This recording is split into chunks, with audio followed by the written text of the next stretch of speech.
and we would have 14 rigorous environmental safeguards and a clear regulatory framework to guide development. Importantly, this initiative is being pursued in a balanced manner, ensuring that exploration efforts align with Jamaica's national commitment to environmental protection. Madam Speaker, the Generation Procurement Entity has launched the largest renewable tender ever undertaken in the Caribbean, initially comprising of 220 megawatts of renewables, paired with 110 megawatts of battery storage. Madam Speaker, building on a strong market interest and the Government of Jamaica's commitment to accelerating the energy transition, this has now increased this number to 300 megawatts of renewable energy and 150 megawatts of battery storage, with the tender scheduled for August 2026. This builds on the 100 megawatts of solar capacity awarded in 2024, bringing total renewable additions to 400 megawatts. Taken together, these investments represent a decisive step toward enhancing energy security, reducing exposure to global oil price volatility, and advancing Jamaica's transition to a more resilient, sustainable, and diversified energy mix. In parallel, the government is advancing an additional 100 megawatts of distributed renewable energy through a strengthened net billing program, empowering households and businesses to generate their own electricity. The net billing program terms of reference has been completed and is being modernized through the introduction of a fully online application platform expected to be operational later this year. This platform will support the acceleration of net billing. Additionally, discussions have started with the Jamaica Public Service to increase the net billing threshold and to incorporate battery storage into the program. The ministry is also reviewing license fees and system capacity limits of 10 kilowatts for residential and 100 megawatts for commercial systems with mandated battery storage, including the integration of battery storage to better support modern energy needs such as electric vehicle charging. Jamaica currently generates about 15% of its electricity from renewable sources. Ongoing and planned projects are expected to add roughly 35 percentage points, helping the country reach its 50% renewable energy targets by 2030, not only in Jamaica, but also the Caribbean. Now, so, Madam Speaker, let me just remind you that it was originally 30% by 2030, and the Prime Minister in a meeting gave a directive that we must move it from 30 to 50, which is a very ambitious target, but of course he has the right minister to get it done. Madam Speaker, structural reforms are advancing in parallel. The power wheeling regulations have been completed and gazetted, with final discussions underway to settle the tariffs and billing arrangements so implementation can begin shortly. This will allow more participants to access trade electricity across the grid. At the same time, the updated national energy policy, along with the supporting action plan and sub-policy, is being finalized for submission to Cabinet. I'm happy to say that I signed that submission today before coming to Parliament. This policy sets a clear pathway towards a modern energy system that is secure, reliable, affordable, and sustainable. It addresses key national priorities, including expanding access to the remaining 5% of Jamaicans without electricity, improving system efficiency, maintaining affordability, and strengthening resilience to natural disasters. In practical terms, Madam Speaker, this is about building an energy system that works for the Jamaican people, one that reduces cost over time, supports economic growth, and protects us from external shocks. Madam Speaker, on restoration, the response to Hurricane Melissa stands as a strong example of national resilience. With the support of 18 Carolec partners, Jamaica restored electricity to 98% of its customers within 3.5 months, improving to 99.6 as of April 20th, 2026. Full restoration is on track for April, except in cases where customers cannot yet safely receive power. Madam Speaker, this program did not happen by chance. The $150 million loan approved in December was critical in accelerating recovery and avoiding a scenario where restoration could have stretched into late 2026 or even early 2027. Madam Speaker, there has been a lot of flip-flops surrounding the speed and accountability. I went back to the Hansard to remind this Honourable House of what the leader of the opposition said in November 2025 in regards to the JPS loan. Here is what he said from Hansard. I would like your assurance, Minister, that the 200 million will be coughed up by JPS, perhaps by its two large overseas shareholders, Maribor and East West Power, Korean government, South Korean government, owned large utility, or JPS is going to draw down on whatever funding it can raise from its creditors. I don't know how they plan to fund it, but we need to know it's funded before we put in our $150 million in. Madam Speaker, he went on to state that it's a risk we are not prepared to take as a country. Thankfully, Madam Speaker, the results of September 3rd installed a government that knows how to dance in the rain. A government capable of assessing risk and responsibility. Those are his words, Madam Speaker.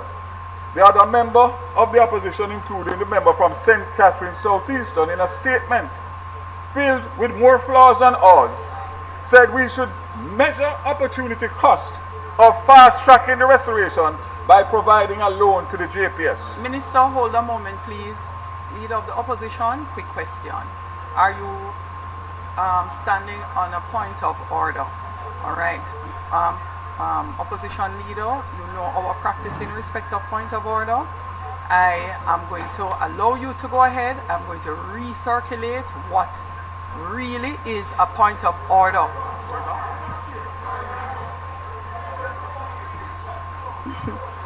Opposition leader, I am sure you appreciate with the discipline that we would like to instill going forward from both sides of the House, that between points of order and what we normally treat as a point,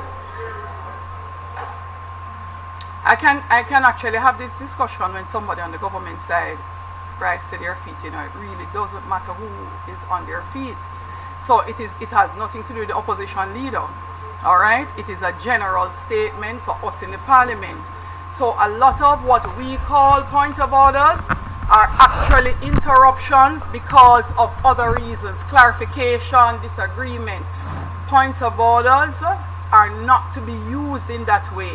And therefore, when you stand on the basis that we usually use, it is only if the member chooses to sit and allow you to continue that you continue. It is not the speaker, opposition leader, it is not the speaker who gives you the authority to do so. Only on genuine points of order does the speaker or the chair gives authority. And for those who are grumbling in the House who refuse to learn, for those grumbling in the House who refuse to learn, I have no challenge because I will continue to apply the rules and the standing orders. So, thanks for your patience, opposition leader. Go ahead.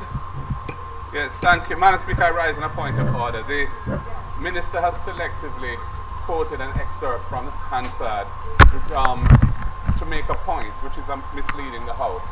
Those comments that I made were in the context of his own representation to the House, that the necessary financing to fix the problems that...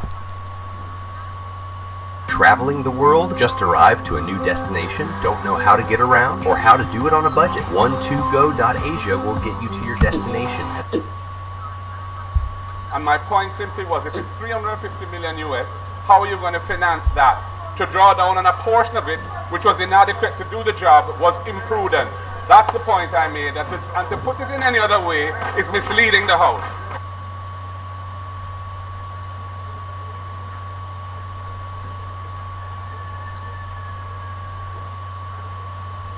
Clock. Your mic was not on, Minister. Hold on a moment, Minister. This is a point of order on which I rise. If the member will. Madam Speaker, the leader of the opposition rose on a point of order. What is your ruling, Madam Speaker? Well, you know already, Prime Minister, this is not a point of order. What order of the House of debate was breached? No. If the leader of the opposition continues the House is not a point of order. The point of order to disrupt debates, Madam Speaker, that is an abuse of the rules of the House. So, Madam Speaker, I ask you to rule on whether or not the point raised by the leader of the opposition reached any rules of debate in the House. No, it does not, Prime Minister. So members who are grumbling prior, the reason I made sure to state this is exactly that. Please read Standing Order 34. Minister, I apologize for breaking your stride in your presentation. Minister, I'm asking you to sit because Minister, I'm asking you to sit. You will get your time.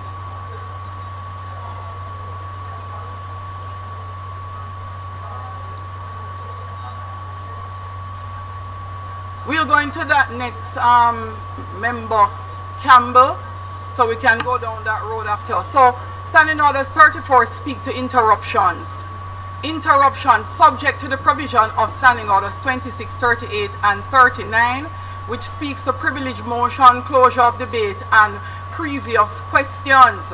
A member shall not interrupt another member except, and this is the challenge that we have been having, persons believe that you can interrupt, that you can shout chair, chair, chair, and you must be heard. Persons believe that you can speak without your mic being turned off. You are not based on the standing orders, not based on what accords across the Commonwealth. Some members, it says except by raising a point of order, which is what we use, whereupon the member speaking, for those who choose not to listen, respectfully, I am asking you to at least allow those who would like to hear to do so.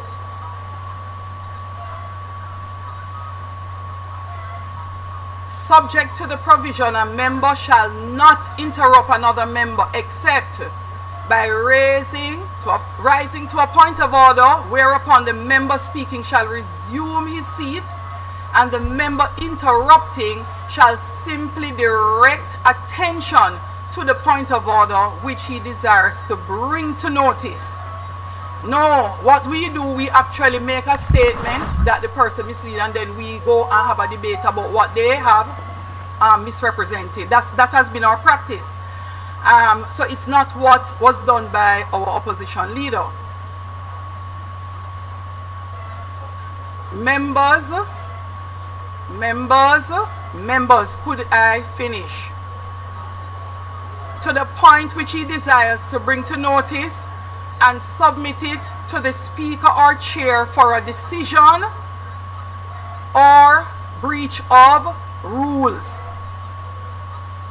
Now, another interruption can be done. It is not a point of order. This interruption is to elucidate some matter raised by the member in the course of a speech. Elucidate, which is, if you're asking, could you explain because I'm not understanding? But only if the member, and for those on the opposition benches who refuse to listen, I hope it is appreciated when the standing orders are followed, that it is the standing orders that rule the House. So if you do not understand the rules, I will not continue to argue. Members, to elucidate some matter raised by that member in the course of his speech, but only if the member speaking is willing to yield. So our practice of just point of order, and then we use it as a mechanism to break the stride of someone speaking, to have them divert from their presentation to give a long soliloquy teaching. It is not supposed to be done by any side.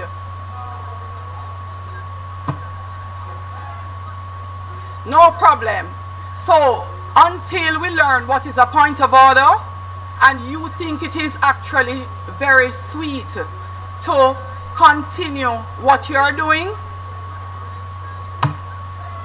you will know it was not a point of order, and we will get there. Minister, I'm gonna give the extra time, Minister, and we continue. No. That was the statement made before. Turn your mic on, please, Minister.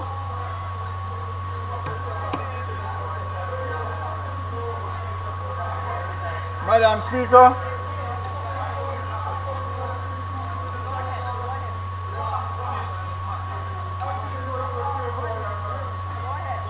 Madam Speaker, I'm happy to know that I'll get back the time. And I want to say, Madam Speaker, that I invite every member here to look at Hansard in relation to that particular day and that particular speech.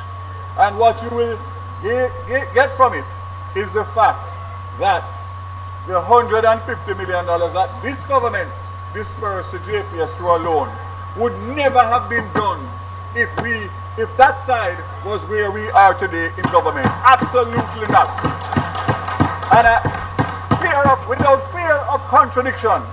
And to add to that what I just said a while ago is that what would have really happened is that you would not get restoration until the end of this year into 2027, and it's not me say so, it's JPS who has said so. So again, Madam Speaker, I say that good decision was made by the cabinet of the country. Madam Speaker, other members of the opposition, including the member from St. Catherine Southeastern, in a statement filled with more flaws than ours, said we should measure the opportunity cost instead of fast-tracking the restoration by providing the loan to JPS. I say to the people of Western Jamaica, had we listened to the opposition then, you still would all be out without light and water for several more months to come. On that note, Madam Speaker, the initial JPS timeline for restoration without JPS, without the $150 million loan, was October to December 2026, which has been revised. And let me state for the record, the utility provider estimated that without the loan, restoration to many of the communities that opposition members are complaining about would have been delayed to approximately January to June 2027. I soon give you some better details. Madam Speaker, let me make it abundantly clear that this government... Minister, I'm very sorry to be breaking you again, because I made the effort to use the time to explain how point of orders work. Let me again make a formal ruling. A formal ruling. My ruling is no point of order was raised by the leader of the opposition. No point of order was raised by the leader of the opposition. No rule of the House was broken.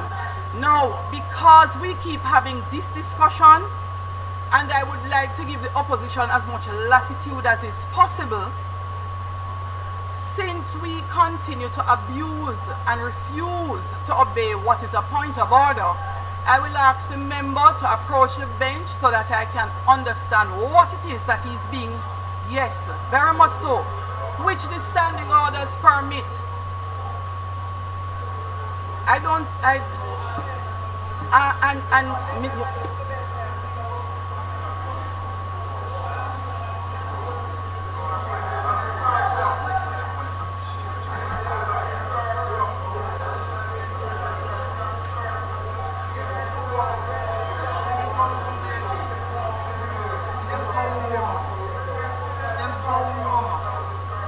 Honestly,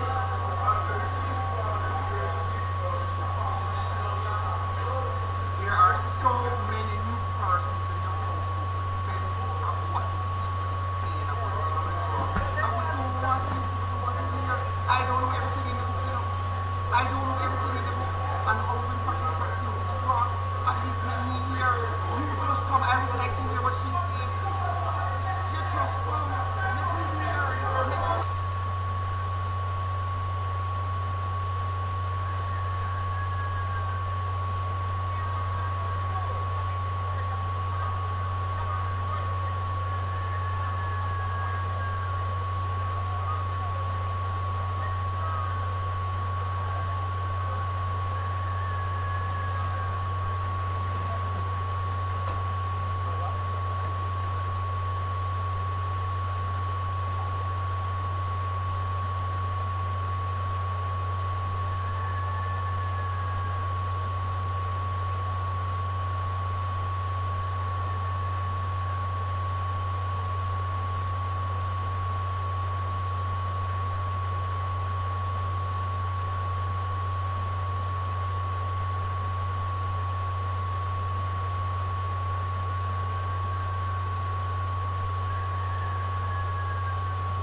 Member Smith, a moment of your time, please. Members, in the interest of time, I am going to ask the member. I'm going to ask the member from St. Andrew Northwest to take the chair while I spend some time in discussion with the opposition members. Thank you, members. Please accept my excuse.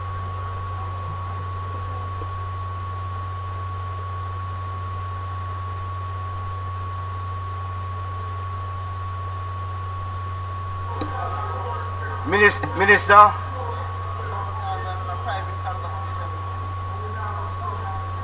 Thank you. Thank you very much, Mr. Speaker. And let me borrow a phrase used by the Prime Minister in his budget presentation. Ain't nobody going to break my stride.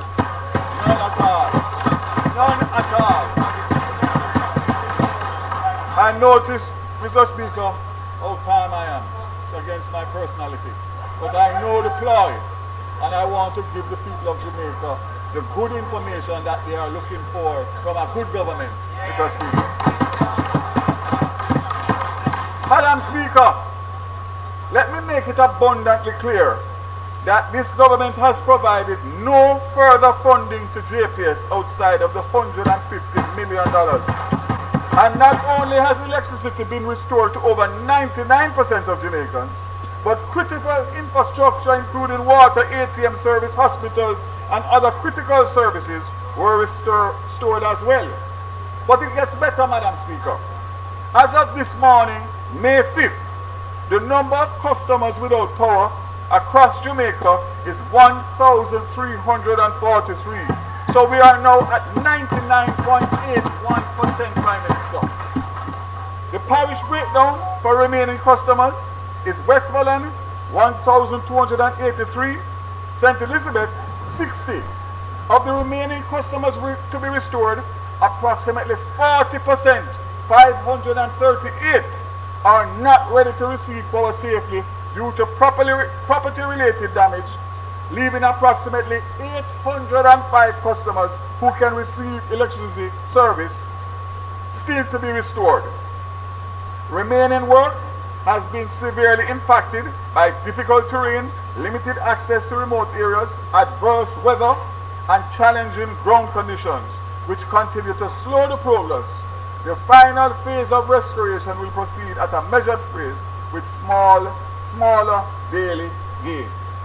Madam Speaker, JPS restoration performance after a Category 5 Melissa has been nothing short of outstanding. When you benchmark with other utilities, the data shows clearly that JPS's performance is nearly twice as good as its peers in other developing countries, and almost on par with the best-in-class utilities in developed countries with far more resources. Let us step back a moment and compare our post-Melissa experience here in Jamaica with Puerto Rico after they got hit by Category 4 Hurricane Maria in 2017. Puerto Rico, as you know, is a little smaller than Jamaica, but has GDP 7 times of Jamaica and the support of the United States of America. Here in Jamaica, 2 months after we got a direct hit by a Category 5, 90% of JPS customers had electricity. In Puerto Rico, 2 months after it was hit by Hurricane Maria, 40% of their customers had electricity. It took Puerto Rico almost a full year to get electricity back to 99% of their customers after Hurricane Maria. JPS accomplished 99% in 4 months. As a 4-month mark, Puerto Rico was at 57%. Here in Jamaica, we can proudly celebrate that the fact in approximately 6 months after the most devastating hurricane in our record, 99.8% of customers have been restored. As I said, as of today, 1,343 out of almost 700,000 customers are still without power. However, those communities, about 800, are ready to receive supply at this point, and we won't stop until everyone is connected. Madam Speaker, Mr. Speaker, I want to pause to applaud the JPS President Hugh Grant and the entire JPS team for a best-in-class restoration performance, which will be a case study by many countries near and far for decades to come. I thank them on behalf of the entire country, and especially those in the hardest hit parishes. Mr. Speaker, the collaboration between a proactive government and JPS has been nothing short of exceptional. And to those naysayers, I simply say, commitment made, commitment met, argument done. Madam Speaker, there is no time more important than now to strategically position Petrojam with Jamaica's energy future. As the only operational petroleum refinery in the region, Petrojam is a critical national asset with significant strategic value, not only for Jamaica, but for the wider Caribbean. Its geographic location and refining capability provides a unique opportunity to strengthen energy security while expanding regional influence. For 26-27 financial year, Petrojam is projecting total sales of 12.21 million barrels, with 7.2 million barrels allocated to domestic market and 4.9 for export. This dual role ensures reliable local supply while generating valuable foreign exchange earnings. Very important, Mr. Speaker, for the country to listen to this. Between March 12th and April 8th, transport fuel prices rose by about $49.20 per litre. Only $18 of that was passed on to consumers due to government's pricing cap. The remaining cost was absorbed by Petrojam to cushion households and businesses. Madam Speaker, that is a buffer of about 8.6 million US, approximately 1.3 to 1.4 billion worth of protection that this government has provided for the average Jamaicans during this energy crisis. So Madam Speaker, when the opposition leader rises and tells Jamaican people that gas is cheaper than water, I would urge him to be reminded that 63% of that cost is not being passed on to the consumer. While the buffer is effective, the intervention is costly, with projections reaching as high as $11.8 billion by June 2026 if maintained. As a result, the government is looking carefully at introducing a revised tiered pricing system to better reflect global market challenges while managing price volatility and other areas of concern. Madam Speaker, Petrojam is not standing still. The company is investing 15 million US critical infrastructure upgrades, including electrical improvements, new storage capacity installations, and major furnace rehabilitation to strengthen reliability and long-term performance. Yeah. Madam Speaker, looking ahead, the government is actively exploring to further optimize Petrojam's role through strategic partnerships, diversification, and potential public-private collaboration. This includes examining cleaner fuel options such as LNG, expanding renewable integration with operations, and aligning with broader climate and sustainability goals. In essence, Madam Speaker, Petrojam is just not a refinery.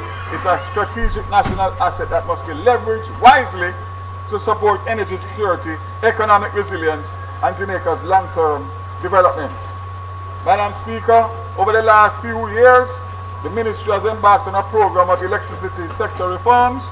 Recognizing its low capability, the Ministry sought and engaged international expertise through the Inter-American Development Bank.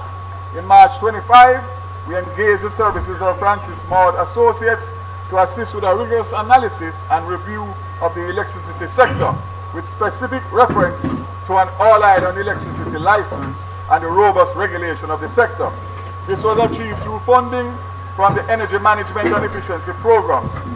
Phase 1 was assignment provided a very detailed report outlining a detailed timed plan of action. This report was analyzed and accepted by the Ministry and submitted for cabinet decision for the way forward. The position was taken to have a new license, being mindful of citizen welfare and the national interest, specifically lower energy costs to consumers and a competitive energy price for the industry. The consulting firm was again engaged in November 25 with GOJ funding, and the activities towards an acceptable license continued in earnest.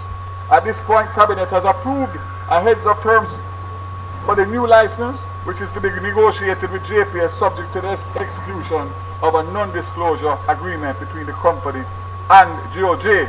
At the same time, a review of the Electricity Act and the regulatory framework is to be done to give effect to the new license regime. It is to be noted, Mr. Speaker, that as we already outlined, if there can be no agreement with JPS, we will approach the international market to identify a provider. The electricity license negotiation team awaits the signing of the NDA to proceed with the negotiations. At the same time, the process is underway to engage international legal counsel to support the process as the Ministry strives to achieve the most efficient and effective process. A white paper for electricity sector reform has been drafted and is now subject to review. Naturally, the white paper will be brought to Parliament as soon as Cabinet. Bro, I'm literally at the altar right now. Relax. I'm almost there. We're like the friend who isn't always late. You have the rings. CG United. Good like that.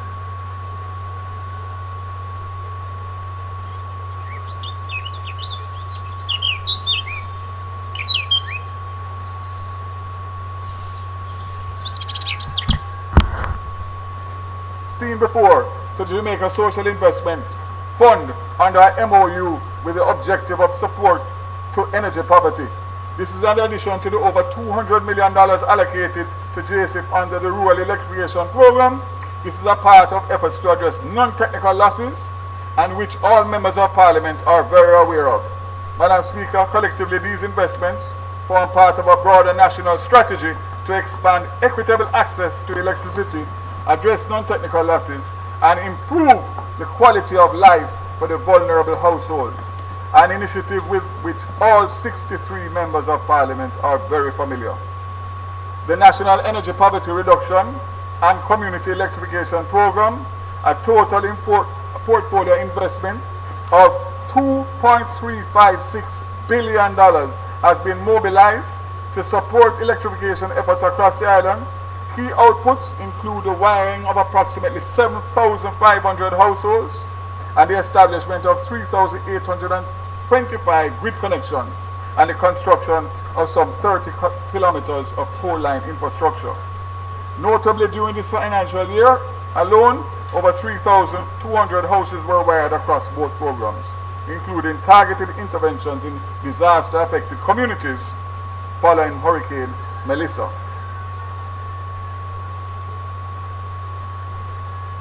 Madam Speaker, for months I sat and listened to members of this House, and by extension Jamaicans at large, being misinformed and misled regarding the reality in the increase in electricity prices. The Member of Parliament from East Kingston and Portfolio quantified the increase as moving from 26 cents to 40 cents, while failing to mention that is largely consequential of the fundamental license restructuring undertaken in 2015-2016 under his leadership and his government. Madam Speaker, these are the facts. The existing license negotiated and implemented by the former minister allowed a significant portion of the electricity system losses to be passed directly onto the hard-working Jamaicans by moving the threshold that previously limited this exposure. Madam Speaker, this decision has increased ratepayers' burden collectively to over 30 billion Jamaican dollars per year, representing approximately 20% of total electricity costs. It also weakened the incentive and accountability of the JPS to effectively contain and reduce system losses. Madam Speaker, the same right of first refusal that he now calls to abolish was in fact introduced by him in 2015. This provision facilitated the non-competitive procurement of over 288 megawatts of thermal generation, along with the floating LNG storage facility. The member is of the view that he can make a mess, leave it behind, and then blame this administration for the suffering it causes the people. I say to the Jamaican people, we know the architect of the current license, but we will get it fixed as committed. In the new license, when combined with rising global fuel prices, these decisions are among the primary drivers of today's elevated electricity costs. Madam Speaker, the implications of the right of first refusal, a legacy of his leadership arrangements, will persist for at least another 15 years, even after the license. Madam Speaker, the comments from the member regarding LED replacement streetlight project are also grossly inaccurate. I must inform the member and the House that this project was completed in April 22. A total of 114,223 high-pressure sodium streetlights were replaced with smart LEDs. Approximately 6,000 are outstanding pending an audit and OUR approval. All new streetlights procured by JPS are smart LED type. Similarly, Madam Speaker, the smart metering provisions of 2016 license must similarly be enforced. This project is 99.7% completed since April 25. 2,000 meters are outstanding due to access issues. A total of 698,000 meters have been replaced with smart meters. Madam Speaker, this sector has shown resilience in action. Madam Speaker, I move to the transport portfolio, which remains the largest portfolio within the ministry, spanning land, maritime, aviation services, and continues to play a central role to Jamaica's economic development and resilience in action. We are advancing the revision of the National Transport Policy and Action Plan to support a modern multimodal system that strengthens infrastructure, improves connectivity, enhances safety and security, and advances sustainability.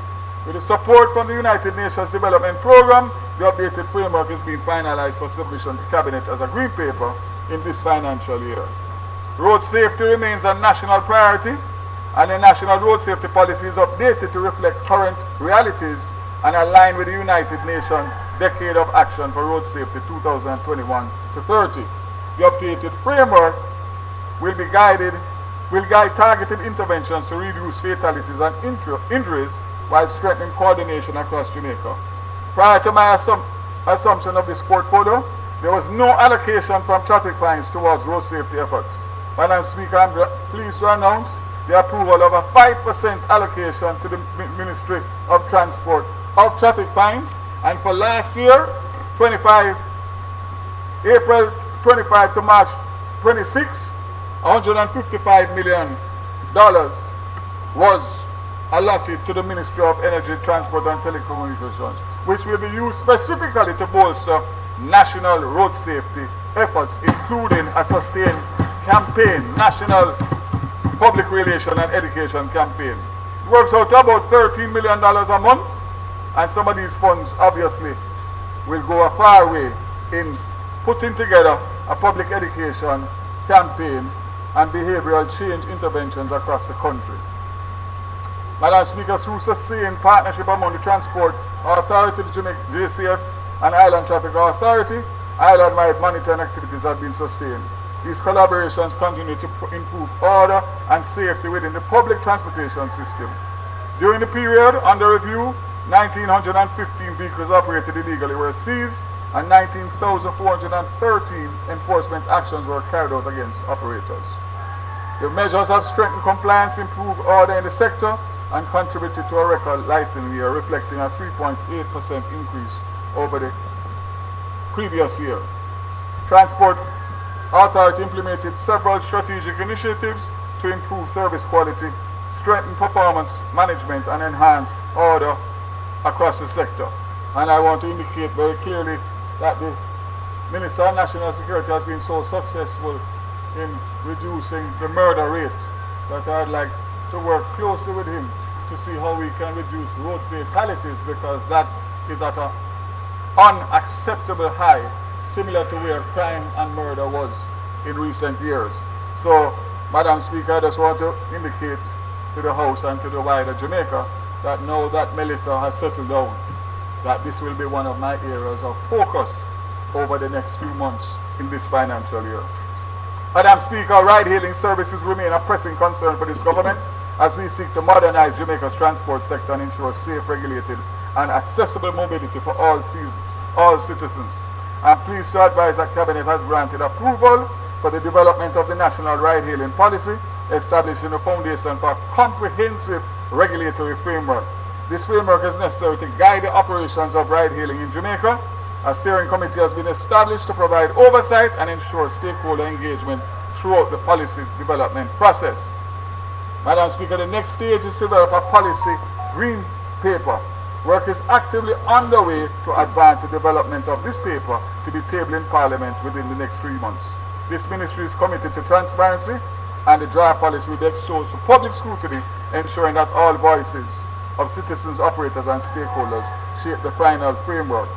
The National Ride-Hailing Policy will not only regulate emerging services but also safeguard the public's interest, promote fair competition, and enhance mobility across the country. I am pleased to say that it is of such urgency that the Minister of Tourism and myself are planning a meeting with stakeholders based on several requests that we have had for a meeting to work to see what can be done in parallel to the policies that government is implementing. But what I can say without fear of contradiction is that there are laws that govern and legislation and regulations that govern the transport sector in Jamaica.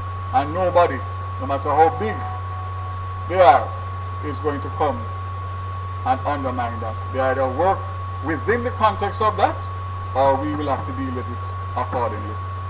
Madam Speaker, I'm aware of the Jamaica public passenger vehicle PPV sector, which is under strain due to rising fuel prices as well as outstanding 60% fare adjustment.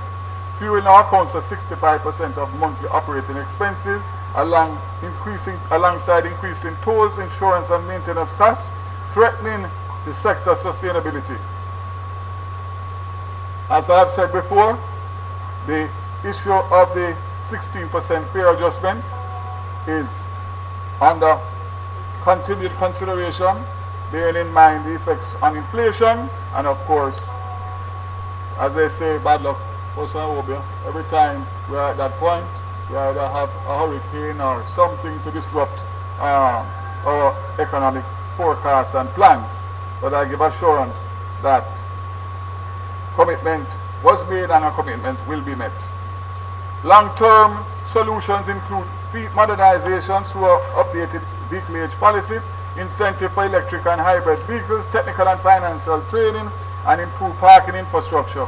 These interventions aim to balance the needs of operators and commuters, ensuring the continued viability of a sector critical to Jamaica's mobility, commerce, and economic resilience.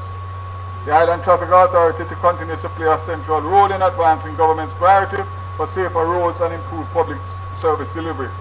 for the period April 25 to March 16th generated revenue of $13 billion. You hear that, Minister of Finance? 13.6 billion for the government of Jamaica. As a key regulatory body, the ITA has mandated to administer provisions of the Road Traffic Act through the robust motor vehicle driver management systems, supported by road safety education and data-driven oversight. The authority has also continued to strengthen the regulatory framework governing motor vehicle certification, ensuring that only roadworthy vehicles are permitted to operate on the nation's road. A significant milestone was achieved with the introduction of the e-fitness system on July 21st, 2025. This system has modernized the certification process through the digitalization of fitness certificates, eliminating the need for physical documents and enhancing efficiency, transparency, and regulatory compliance.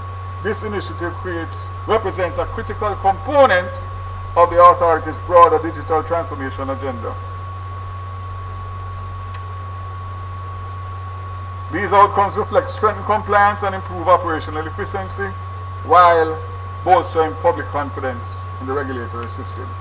Madam Speaker, while road fatalities increased marginally by 2% between 24 and 25, from 365 to 374, preliminary data for 26 is encouraging, indicating a 32% reduction in fatalities to date when compared to the corresponding period last year.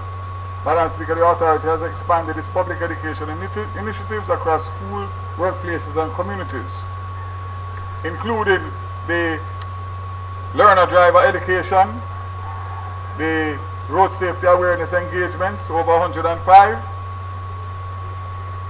and these are aligned with national policy objectives to reduce road fatalities. Madam Speaker, I move on to one that is near and dear to me, but not so much the other side. The Jamaica Urban Transport Company remains central to public transportation. JUTC made steady progress in modernizing its fleet, improving service delivery, and strengthening governance. A key pillar of this progress is the transition from traditional diesel to cleaner, more cost-effective energy sources, an approach that has helped us cushion the impact of volatile fuel prices while advancing environmental sustainability. Today, JUTC deploys 204 buses powered by alternative energy each day, including 197 compressed natural gas buses and 6 electric buses and 1 range-extended electric vehicle, which combines rechargeable battery technology with diesel capability. Construction of a new natural gas facility at the Spanish Town Depot commenced in June 25 and was successfully commissioned in December 25. Since its commissioning, the facility has been fully operational, playing a critical role in fueling the buses now at 2 locations, Portmore and Spanish Town. Madam Speaker, today marks 1 year since the launch of the pilot of the Rural School Bus Program. And I must state for the record that despite the bad mind and the distasteful political rhetoric that was spread, including the member from Manchester Southern, not one single student has been killed or suffered any serious injuries while commuting on the rural school bus system. Madam Speaker, the rural school bus system has also expanded significantly since the pilot phase in the parish of Portland in May 25, making a significant and transformative policy of this government's commitment to expanding access to safe and reliable school transportation.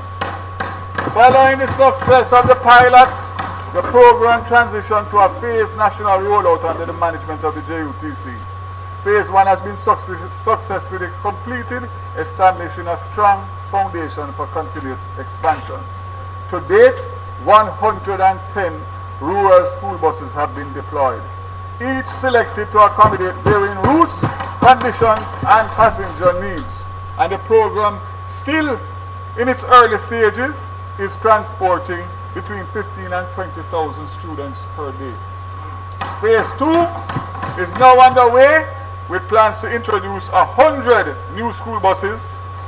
This expansion will further strengthen the program reach and ensure that more students across Jamaica can benefit. Madam Speaker, compared to 2025, we have seen a 56% reduction in the number of child fatalities from motor vehicle accidents. Madam Speaker, as a rural MP, we have seen time and time again in news stories of deaths of children and the serious injuries they suffer from unsafe and unreliable transport. Colleagues, if we saw 1% reduction, I still would have been the happiest member in this House today. Madam Speaker, members in this House stood on political platforms and sought to use fear-mongering to suggest that these buses were a threat to safety and security of our children. Madam Speaker, we have seen 8 child fatalities since the start of this year, and I can proudly state that not one of those unfortunate fatalities have been on a bus commissioned as the Rural School Bus Program. I use this opportunity to highlight the enhanced technology and security features on the buses and urge parents to get their students registered so they can have safer and more affordable commute to school. Madam Speaker, I said it then, I said it leading up to September 3rd, and I'm going to repeat it again for all who may have missed it. We're going to give you bus after bus after bus after bus after bus. JUTC bus, school bus, every kind of bus.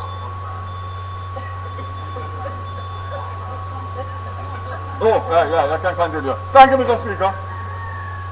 But, yeah, I can continue. We had agreed.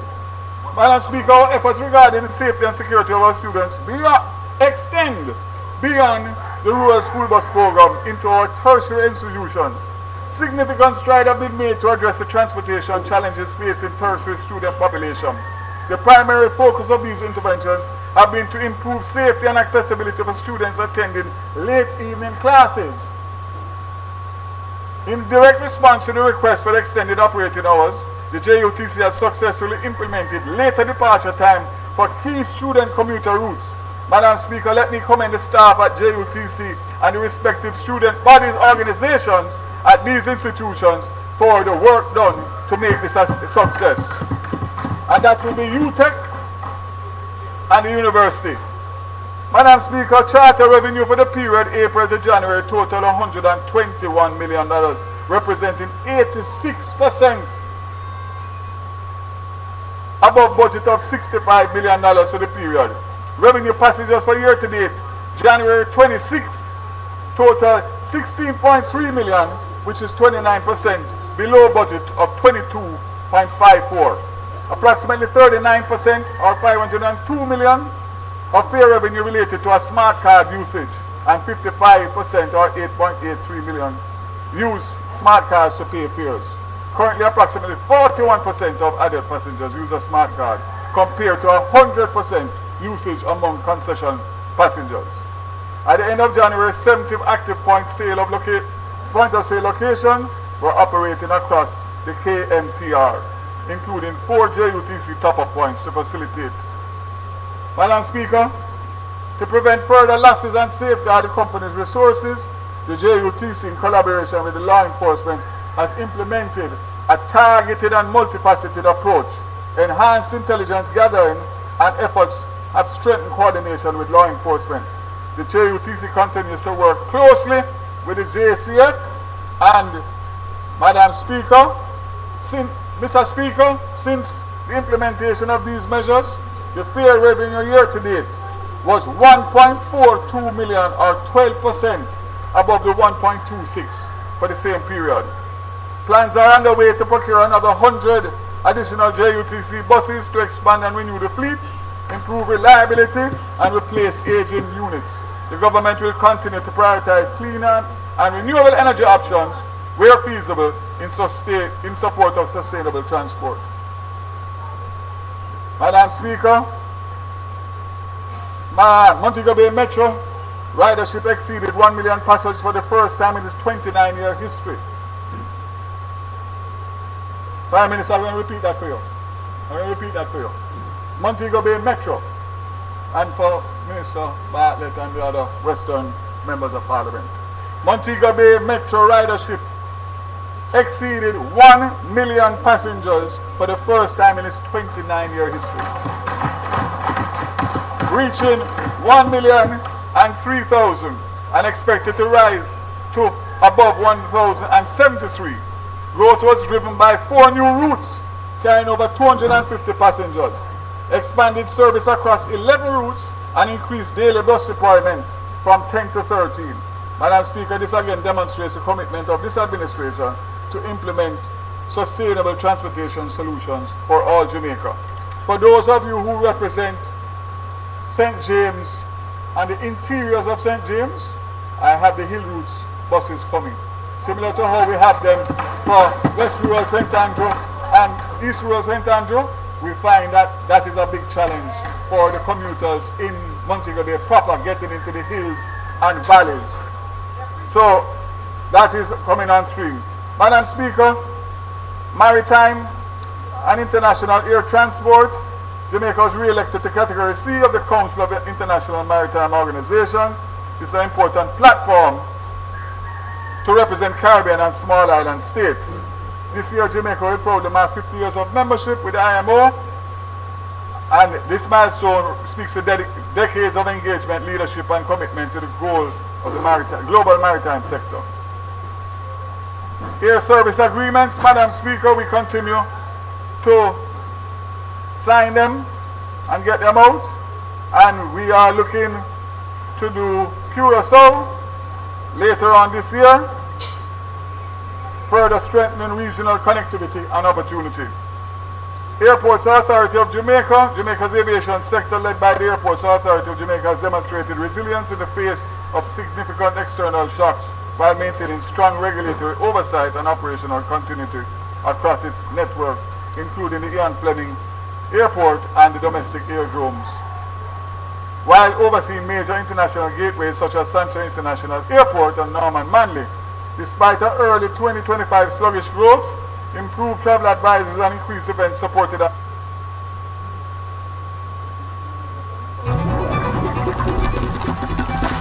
ICWI paid out 99% of claims in 2024. We don't play games, we pay claims. Imagine having good phone and still can't say anything.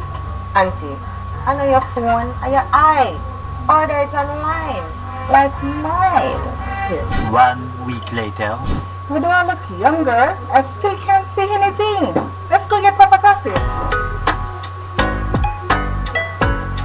Online guesswork can't replace the human touch. No one can actually see. Island Eyewear. Call or WhatsApp 876-393-5263 today. Of success in Hurricane Melissa was the Airport Authority's response, handling from October 29th, between October 29th and December 2nd, 2025, handling 3,046 flights across all aerodromes, including 935 relief flights at the Sangster International Airport, reflecting a 26% increase. Madam Speaker, I want to commend the concessionaires and the Airports Authority for being able to restore all major airports within 24 to 48 hours, domestic aerodromes within 36 hours, and air navigation services within 24 hours, exceeding the 72-hour normal recovery target. While maintaining zero aviation accidents, operations scaled down from a peak of 22 aircraft to 8. Madam Speaker, I want to say congratulations to Airports Authority and of course the Norman Manley and Sangster International concessionaires. Job well done.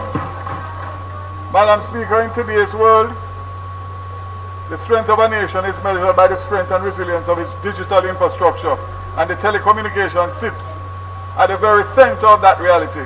These agencies, Universal Service Fund and Spectrum Management Authority under the Ministry, as well as the Telecommunications Branch at Met, continue to play a pivotal role in equipping our citizens with necessary tools and resources to thrive and increasingly the digital world. Mr. Speaker, when I addressed this Honourable House last year, it was in the aftermath of Beryl. I emphasized the importance of the preparedness and strong coordination among utility providers, particularly telecommunication operators, in anticipation of future events. At the time, I referenced the assurances given regarding to their readiness to restore service following a major disruption. Just 5 months later, those assurances were tested when we were struck by Hurricane Melissa in the areas most affected by Hurricane Beryl. As parts of St. Elizabeth, it took providers over 5 months to restore. This year, we saw a measurable improvement with damage at 100% in some areas across western and southern parishes, and service was restored to most customers within 4 months. Madam Speaker, more damage, shorter recovery period. This is true resilience. Madam Speaker, this progress did not occur by chance. Telecommunications providers, in collaboration with the regulators, expanded partnership with satellite operators to bolster redundancy and ensure continuity with terrestrial networks were compromised. While services such as Starlink played a role, they were a part of a broader ecosystem that included providers like Hispasat and Utaslat, working alongside the Office of Disaster Preparedness and Emergency Management and private operators. Looking ahead, Mr. Speaker, satellite technology will remain a critical component of our telecommunication landscape. And just to mention that prior to Hurricane Melissa, the government engaged the international telecommunications to support the development of a more agile legal regulatory framework for satellite licensing. I'd like to also say, Mr. Speaker, that most of the Starlinks that were purchased by the government are now returned to the Commissioner of Police's office for safekeeping, so that in the event that we have another need, we would be able to, no, not yours. The member of parliament's own are for them to use, you have to subscribe. You have to subscribe. You can't work without it, you subscribe. You have to subscribe. You have to pay to subscribe. All right. You check with Flo or one of the network, and they will organize it for you. I'm glad you mentioned that, member, because it was never the intention of the government to give you and subscribe. We got a free subscription from Starlink, and when that ended, each person who was given a Starlink by the government of Jamaica has the responsibility to connect and keep the people. So see me after this. I think the problem is the money to pay the subscription. Check with me after this. Madam Speaker, resilience demands diversity, particularly in how we expand and sustain broadband access. As the government continues to build out the national network, affordability must remain central. The high cost of international bandwidth affects households and businesses alike, limiting access to meaningful digital operators. While the government does not intend to be a market participant, it will act as a market enabler. In this regard, there is clear room for increased competition. The government's investment in subsea fiber connectivity, which commenced in the previous financial year, represents a strategic step forward. It will strengthen redundancy, especially as some existing cables approach end of life, while expanding capacity and driving more competitive pricing. Madam Speaker, we are expecting the new subsea cable to be operational by the end of 2027. Madam Speaker, as another pillar of resilience, the Ministry has worked to finalize National Emergency Telecommunications Plan with continued support from the ITU. Plan was completed during this financial year. Spectrum Management Authority strengthened Jamaica's wireless communications during 25-26 by ensuring efficient spectrum allocation, regulatory compliance, and reliable telecommunication services essential to the economy. Universal Service Fund continues to actively reduce the digital divide and advance inclusive national development.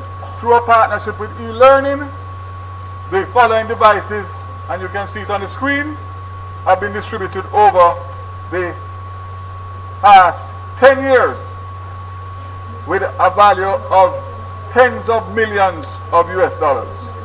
The USF continues its effort to roll out 5 new public Wi-Fi hotspots, waterfront in downtown Kingston, Spalding, Manchester, Craft, Market, Kingston, Port Royal, St. Andrew, Oteria, St. Anne. With the addition of these sites, there will be a total of 40 Connect Jamaica sites available island-wide as of March 26. To date, 100% of our major townships have been outfitted with public Wi-Fi facilities. So, they were severely damaged in Melissa, and I can assure that they are on program to be restored in short order. I would say within the next 4 to 6 weeks. I think one of the issues that we have is to find out how the government through USF can monitor these units to make sure that we get value for money in terms of the maintenance contracts that are out. Madam Speaker, as I close, a total of 27 public Wi-Fi sites were impacted. To date, only 3 have been restored. The 24 remaining will be completed by June 2026. And the list of them are there. Community access points, of the 49 community access points, 46 have already been restored, with just 3, 2 in St. Elizabeth and 1 in St. James, remaining island-wide. Madam Speaker, after Hurricane Melissa, when communities were cut off and systems disrupted, the USF moved quickly. 1,000 tablets valued at $72 million were deployed to support national damage assessments. This is real-time data collection, the real decision-making and real support for the affected families in St. James, St. Elizabeth, Westmoreland, St. Anne and Trelawney. Madam Speaker, in closing... Your time is up. Time is up. I can close? You give me permission to close. Madam Speaker, in closing, today's realities have sharpened the government's resolve.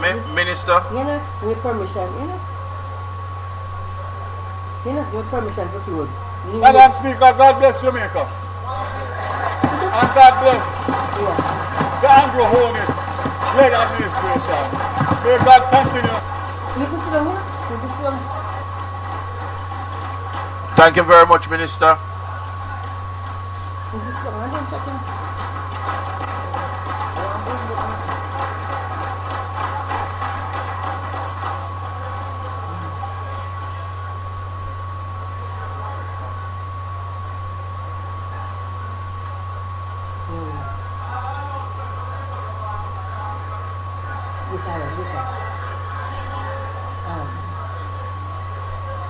House Leader.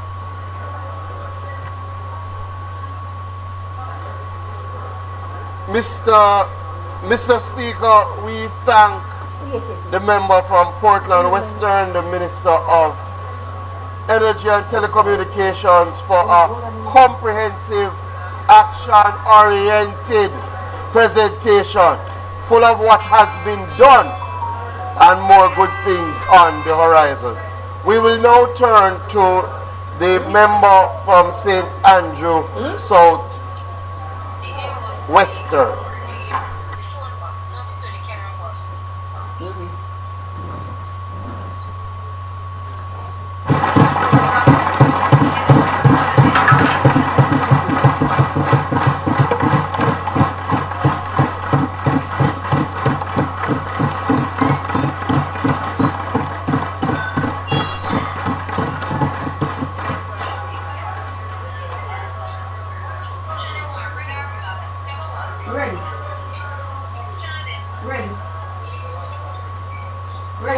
Members of this.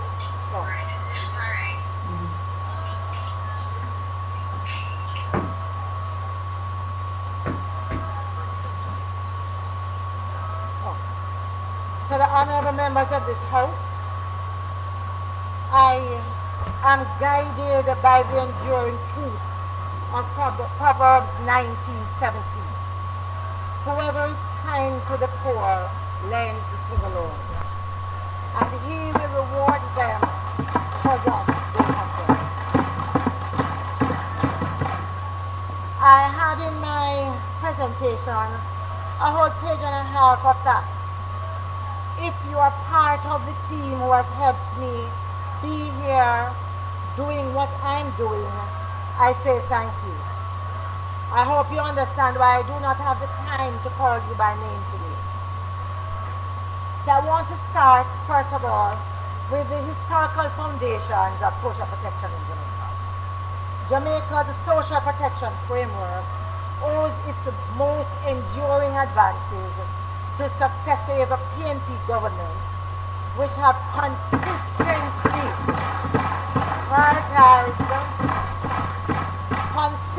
prioritized the poorest and the most vulnerable, delivering economic security, health safeguards, education access, digital inclusion, and justice reforms that traditional definitions often overlook. The foundations began in the 1960s, yes, under a JP administration with the NIS and the new secondary schools, but it was the PNP leadership of the 1970s under Michael Joshua Manley that revolutionized protection for the needy. The Minimum Wage Act, the National Housing Trust, Employment Termination and Redundancy Payments Act, Equal Pay for Equal Work, Maternity Leave with Pay, and most crucially, free secondary and university education. In terms of the dignity that many of us claim, it is because no bastard, no there again.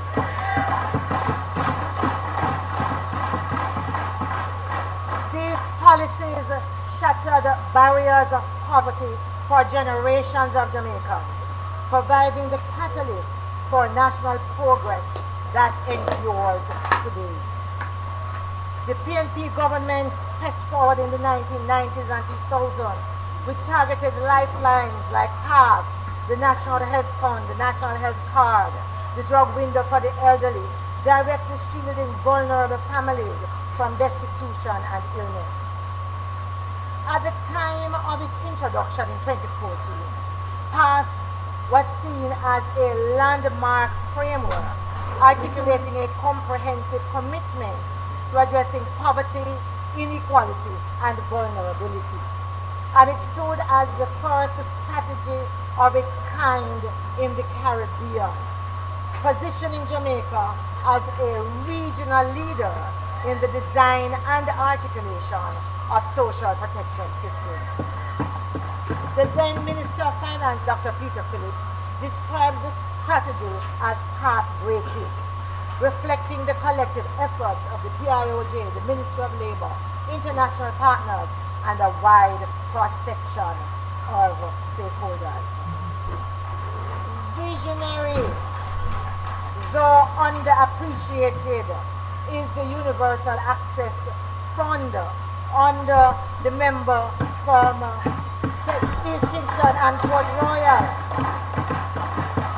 who brought Wi-Fi to the poorest communities, empowering them with essential connectivity.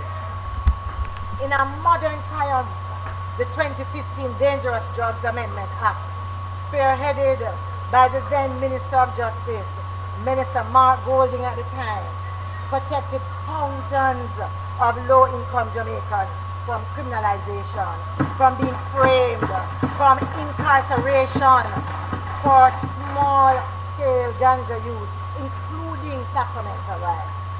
By freeing courts from this backlog, it ensured that the resources of the justice system reached those who needed it most. What is elusively clear here is that successive PNP administrations have proven indispensable, forging a robust safety net that uplifts the vulnerable and strengthens Jamaica. And it is against that backdrop that I make my sectoral presentation today. As I speak, I have to say that the pace of implementation of PAT has not quite kept up with the ambition of its framework. We have yet to achieve the truly integrated all-of-government approach that has long been espoused. As a result, many vulnerable Jamaicans continue to fall through the cracks, exposed to economic and social shocks without adequate support. You know, I look at the passage of Hurricane Melissa on October 28th. It represented a critical stress test for the country's social protection architecture. For many Jamaicans, it called into question not only the government's capacity, but also its commitment to inclusive, people-centered development. Regrettably, relief and recovery efforts have not consistently reflected the values of dignity, transparency, resilience, and inclusivity that should underpin such interventions. Many vulnerable citizens have been left disillusioned, with some nearing the point of disengagement from the very systems designed to support them. There is a growing perception among Jamaicans that the benefits of this so-called prosperity have not been equitably distributed, and that significant segments of the population remain excluded. It was prosperity for the few. You know, for years, the conversation has centered around social safety nets. However, since 2025, we've been talking now about social protection floors as a right-based approach to the realization of economic, social, and cultural rights aimed at reducing poverty and inequality. And so that's the context in which I'm speaking here. Now, social protection floors represent a nationally defined set of basic guarantees, including access to essential healthcare, education, income security, alongside targeted investments in poverty eradication, social inclusion, particularly for persons with disabilities, for seniors, and other vulnerable populations. I'm not here saying that this is going to happen overnight, but there must be clear, measurable progress. Jamaicans must be convinced that policies and programs are being designed and implemented to protect them from poverty, vulnerability, and exclusion. So I spoke about PATH earlier, and I say that it has played an important role in improving school attendance. And I know that the spokesperson on education might tell me to be careful about the data that is presented to us. Unfortunately, I don't have any other source, so I'm going to quote it. And so what the data says is that because there is that 85% conditionality, meaning that persons have to be in school for 85% of the time to remain on the program, it means that the attendance of children on PATH is way above the attendance of children who are not on PATH. But here is the problem. The problem is that attendance does not equate to learning outcomes. It doesn't. While secondary education is nominally free, the associated costs continue to present substantial barriers for many families. Many of you as MPs would hear the stories from children and parents about how they are shamed and their names are called, they are sent under trees, they are treated differently because they cannot pay. Different lines. And in some sense, we understand the need of these schools to collect the fees, because that is what they use to actually keep it going and provide services. So what that means is that we have to find a way to ensure that these children and their families are not seen as being different, but that there is some protection to allow them to have that secondary education. The school feeding program is a good program, but it needs to be reimagined. to ensure that it is cost effective and yet nutritious. I am not sure if NutriBullet in 2026 is the most nutritious meal that people get. I'm not. Yeah? The current allocation for students is simply ridiculous. Just this morning as I was preparing to go on the road for Read Across Jamaica Day, I heard the news that Greater Portmore Primary advised of its painful decision to suspend its school feeding program. You know why? Inadequate funding. A lack of funding. Can you imagine what is going to happen to some of those children coming to school without their meals, or hiding in a corner so persons don't recognize what it is they have had to take to school to eat for lunch? This can't be the Jamaica that we sit here proudly that we represent and we are building in 2026. Now, something has to change.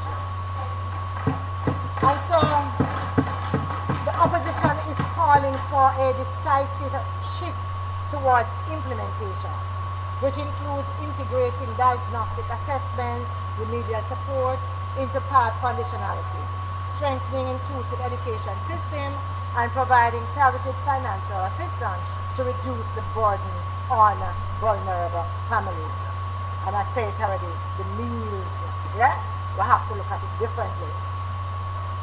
We also have the experience of our faith-based organization helping with education. And so we...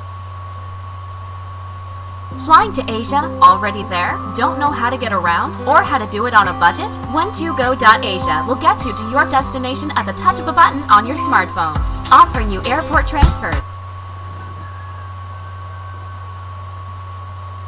Educational outcomes.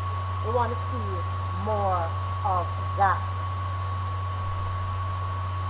I want to talk a little bit about healthcare, because healthcare must constitute a fundamental pillar of Jamaica's protection framework. Yeah? The current structure of this so-called free healthcare continues to fall short of its intended purpose.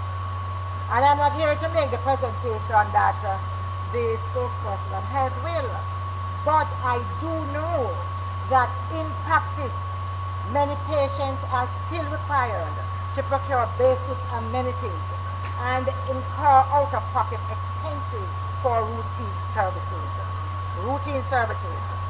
We know that the public health system continues to face persistent gaps in infrastructure, equipment, and staffing, all of which directly affect the quality and accessibility of patient care. And I know that every single one of us in here as members of parliament have heard the horror stories of members of our family or members of the community who have gone to the hospitals and what that has meant. I wouldn't even like to tell you of the 3 persons who I am dealing with who currently have cancer and how difficult it has been for them. That's for another day. The shameful reality that we have, can you imagine that surgeries have to be postponed because of a lack of repairs to central air conditioning units? What is that? But that was the case at the Bustamante Children's Hospital. And the truth is that the Jamaica Medical Doctors Association also said something similar when they said that the UHWI there, the core barrier to reliable service delivery lies in systemic defects, including staff shortages, compensation and compensation breaches, more so than even funding itself. And the truth is that this reality disproportionately affects the most vulnerable, placing lives and livelihoods at risk. It is simply not acceptable. You know, Hurricane Melissa exposed the long-standing structural weaknesses within our healthcare infrastructure. In that moment of crisis, the contribution of volunteers, both local and international, proved invaluable. They delivered critical medical services to rural, remote, and underserved communities, undoubtedly preserving lives lives at a time of urgent need. On behalf of all Jamaicans, I once again, as others have done before, want to say a big thank you.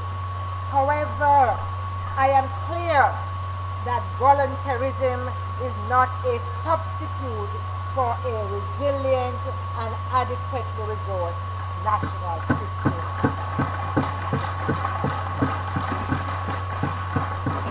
The government's level of preparedness in the aftermath of the hurricane was simply inadequate. There's no other word for it.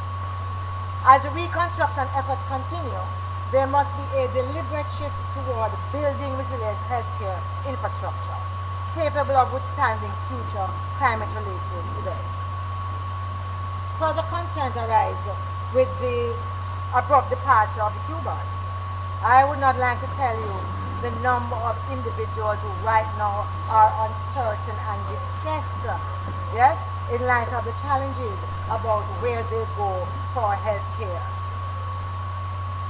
And then the truth is, we have to look at what is happening around us, because there are international models that demonstrate what the possibilities are for a universal health care guarantee that ensure equitable, climate-resilient access to essential services. We have Costa Rica, where they have a social security system that provides a universal basic package covering primary care, hospitalization, and medication for about 90% of its population. Barbados has a national health insurance arrangement that supports comprehensive primary and preventive care. Chile has clearly defined service guarantees for high burden conditions supported by investments in resilient systems. Others are doing it, we can do it. These are just some examples that I've put there to say that that is where we really need to go, and we need to begin to look at it seriously.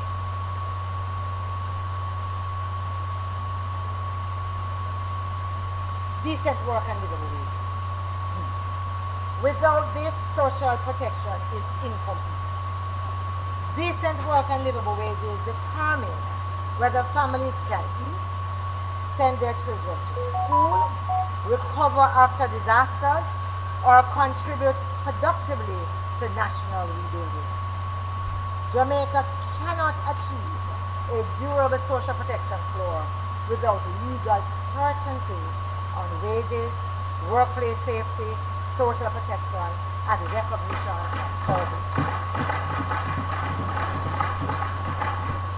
The government's decision to increase the minimum wage to $17,000 a week, up from $16,000 a week, is way short of that campaign commitment for $33,000 a week. And it is nowhere near that livable wage that we should be talking about. For years, I want to talk about the security guard. For years, we have been talking and calling for Joint Industrial Council for the industrial security industry, and we want to do that again. The government must initiate these discussions and provide a structured pathway to protect these workers from falling into poverty after years of service. You know, many of them are either close to retirement or past the age of retirement. What has been happening is that they have been forced to enter into new contracts, so they are treated as new recruits, losing all the years of service and with no benefits to carry. We must be concerned about that.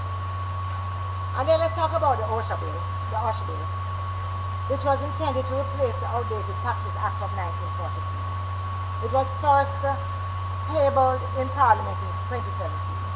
A lot of review, still not passed.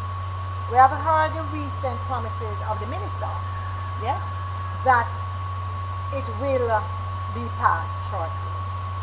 But promises without law leave workers exposed.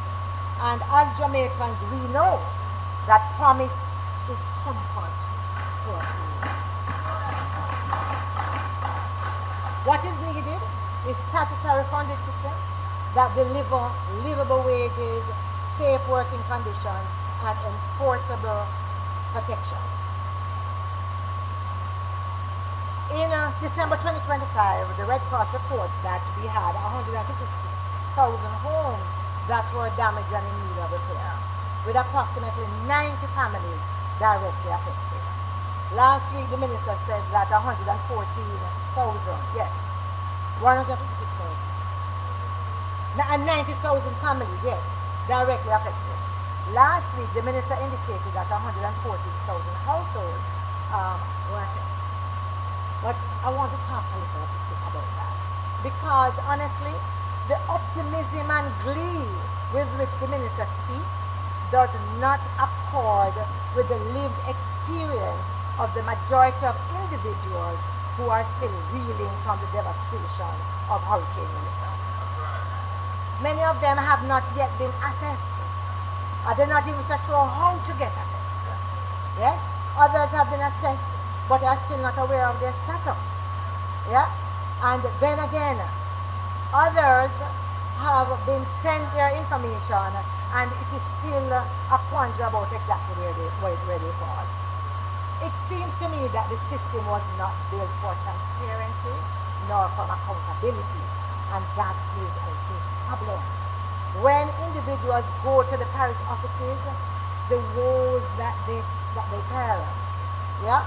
They say that the information that they collected and put in there from the workers, it has changed. Yes? Personal geotagging is a problem because there are issues with how the houses are being geotagged, which takes them out of the system completely. Community names being mismatched, locations being incorrectly recorded. Data handling issues have led to missing or incorrect information, including phone numbers, TRN, the level of damage, even though this information was provided during the assessment and uploaded. In some cases, payments marked processed later appear cancelled. Yeah? There are also reports that damage levels recorded during the assessment have been altered after the fact, reducing entitlements for affected households. And this is not ducky stories. I'm talking to individuals and I'm placing there because I believe that they are that important. I believe that there must be immediate corrective action. We need to see a fully operational online portal and toll-free hotline. So issues the issuing of verifiable assessment receipts or control numbers. When assessment is done, nobody was assessed has anything to prove that they were assessed. Somebody came, talked to them and left, and now it is my word against your word whether or not you were assessed.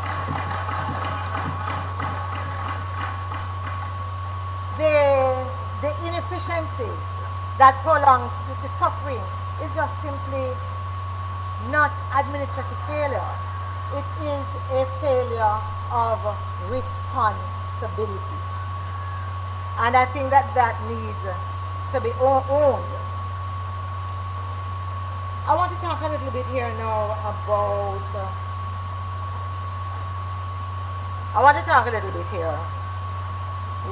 about dignity, inclusivity, and identity. Social protection floors are not just about survival. They are also about dignity, inclusivity, and identity.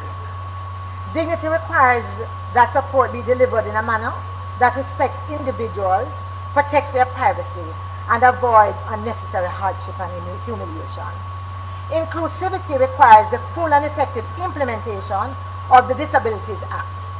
Identity requires that policies recognize and respect the lived realities of all Jamaicans.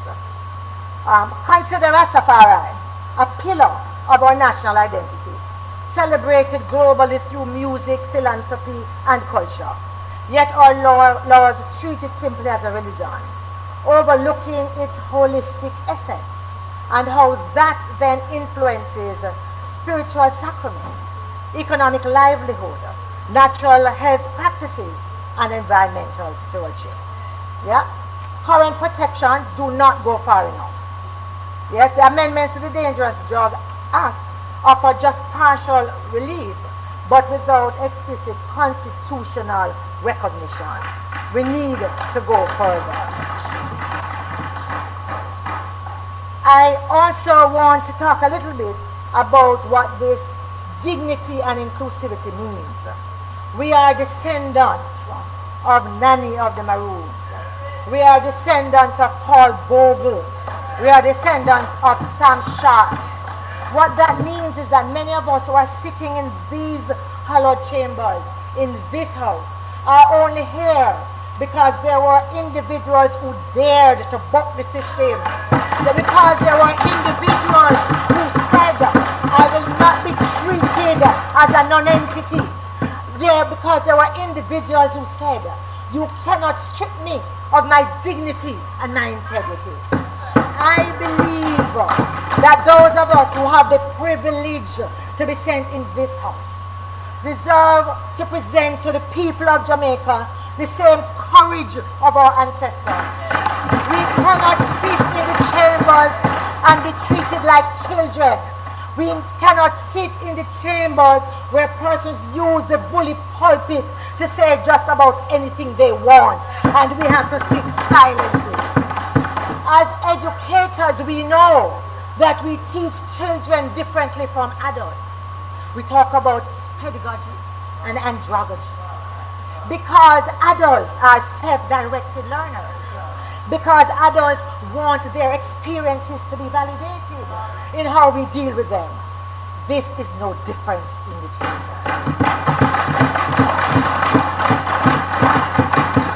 No one gets to come into the chamber regardless of who you are, to pontificate and to scold the rest of us without taking responsibility for your own lack of decorum and disrespectful behavior.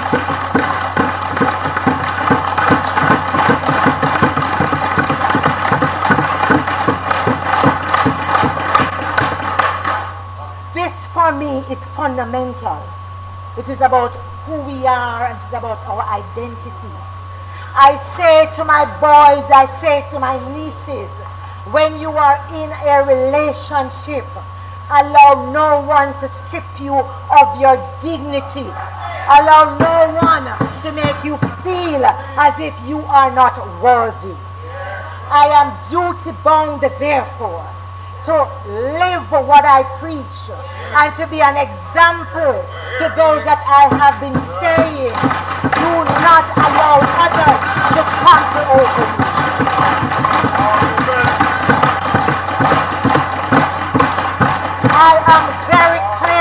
I am very clear in my mind that every action has consequences. We are leaders. Choice making is what we do every day. We take decisions and we bear the consequences. And so I say to this august body and to my colleagues, I am willing to cooperate with anyone who is willing to treat me as a human being. I am willing to play my part. Granted, I have never been a submissive female. It's too late for me to be that now. It's too late for me to be that now. So you will not get a submissive Angela in the chambers. No. However, I respect my colleagues. But there's a line I draw. If I come before you and every day you disrespect me, them say one day the bucket bottom I go drop out. And when it drops out, and I stand here today very, very clear, when it drops out, those who have the authority to punish, go ahead. Go ahead. History will absolve you. I do it not just for myself. I do it for those others who will come behind us and will remember that in this house we are all to be treated equally. That in this house, when we have certain positions, we put aside our political partisanship.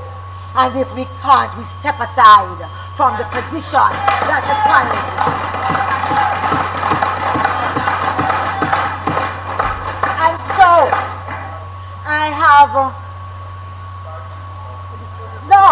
I am very clear. I have dropped a lot of what I had prepared to speak today because I believe that this is important. I believe this goes to the heart of our democracy. Democracy is not just about you wielding a sword. It is also about how you reach across the aisle and make accommodations and come to decisions to the benefit of all. I am tired of sitting here, pressing my mic, asking to be to say something, and you don't have even the decency of listening and then saying no. You are, none of us here, none is clairvoyant. None of you live in my head. And therefore, even though you think you know me well, you do not know what I am going to say when I press my mic. Give me the courtesy. Accord me the respect as an elected member of this house to be heard. You then have the opportunity to determine whether it is okay or not for me to go ahead. I stand here as a representative of the people of Southwest St.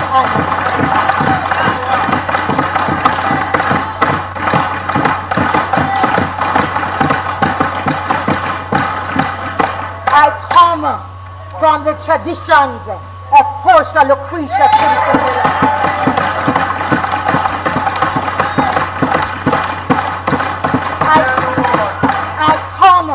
From Vincent Brown, who is still alive at 100 and would rue the day if he saw me in a position where I sat quietly and took disrespect. Never, never. And so I'm hoping as I close that this will be a moment on which we reflect, all of us, not just some, so that we leave the lack of decorum, whether it's from that chair or otherwise. We leave the disrespectful behavior, whether it is from the speaker's chair or otherwise. The rabid partisanship, whether it is from the speaker's chair or otherwise. It is one thing to say it and you're not mic'd. But when you stand to speak and to represent, then you have to draw the line somewhere. I am hoping that this will lead to a new day in the Parliament. I want to see it because I would like to be able to sit comfortably, to banter with my colleagues here and on the other side, to disagree with a laughter still on my face, and to agree respectfully, and to agree when that is what it requires. Thank you.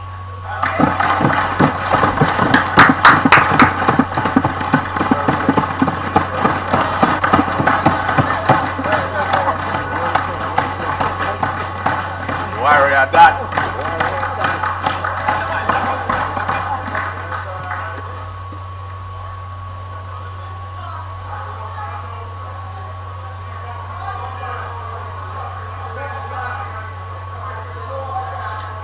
House leader. House leader.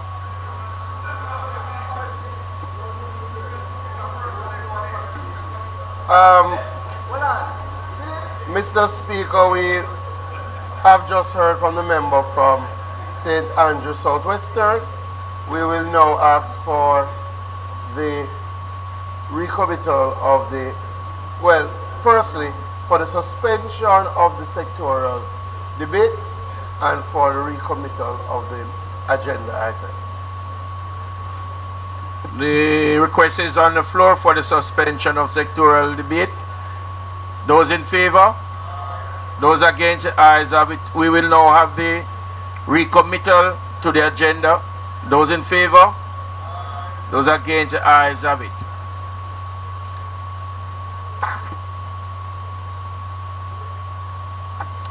Statement by ministers. Announcement.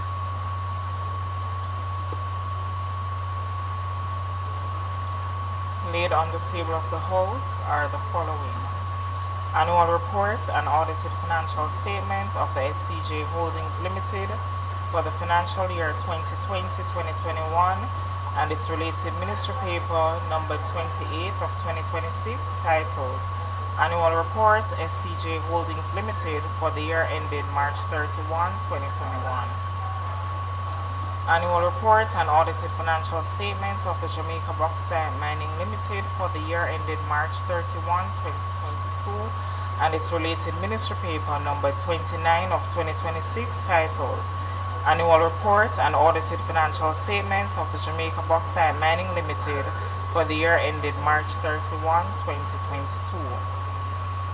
Annual Report and audited financial statements of the Jamaica Vacations Limited for the financial year 2023-2024.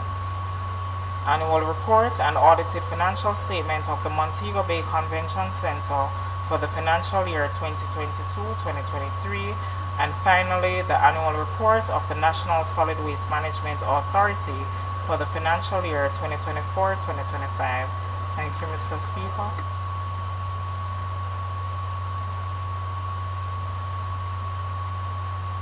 Bills brought from the Senate. The following is a message from the President of the Senate to the Honorable House of Representatives. I have the honor to advise the Honorable House of Representatives that on the first day of May 2026, a bill entitled An Act to Amend the Cybercrimes Act and to provide for connected matters was passed in the Senate without amendment. The Honorable Thomas Tavares Finson, President of the Senate. Petitions. Papers, report from committees, notices of motion given orally. Mr. Speaker, Mr. Speaker, I beg to give notice that at the next sitting of the House, I intend to move the following motion.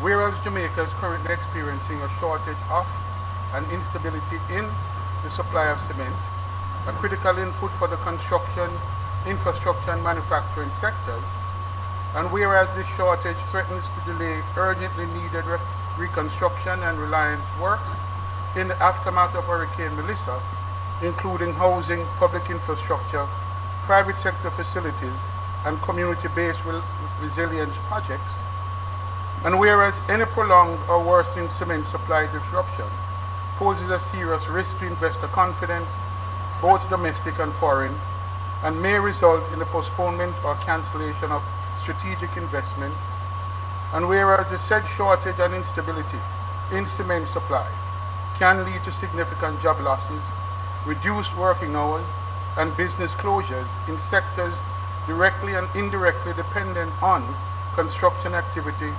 including small and medium-sized enterprises, and whereas the current situation, if not effectively managed and mitigated, could escalate into a full-blown economic and social crisis, undermining national development goals, particularly in the post-Melissa construction and resilience period.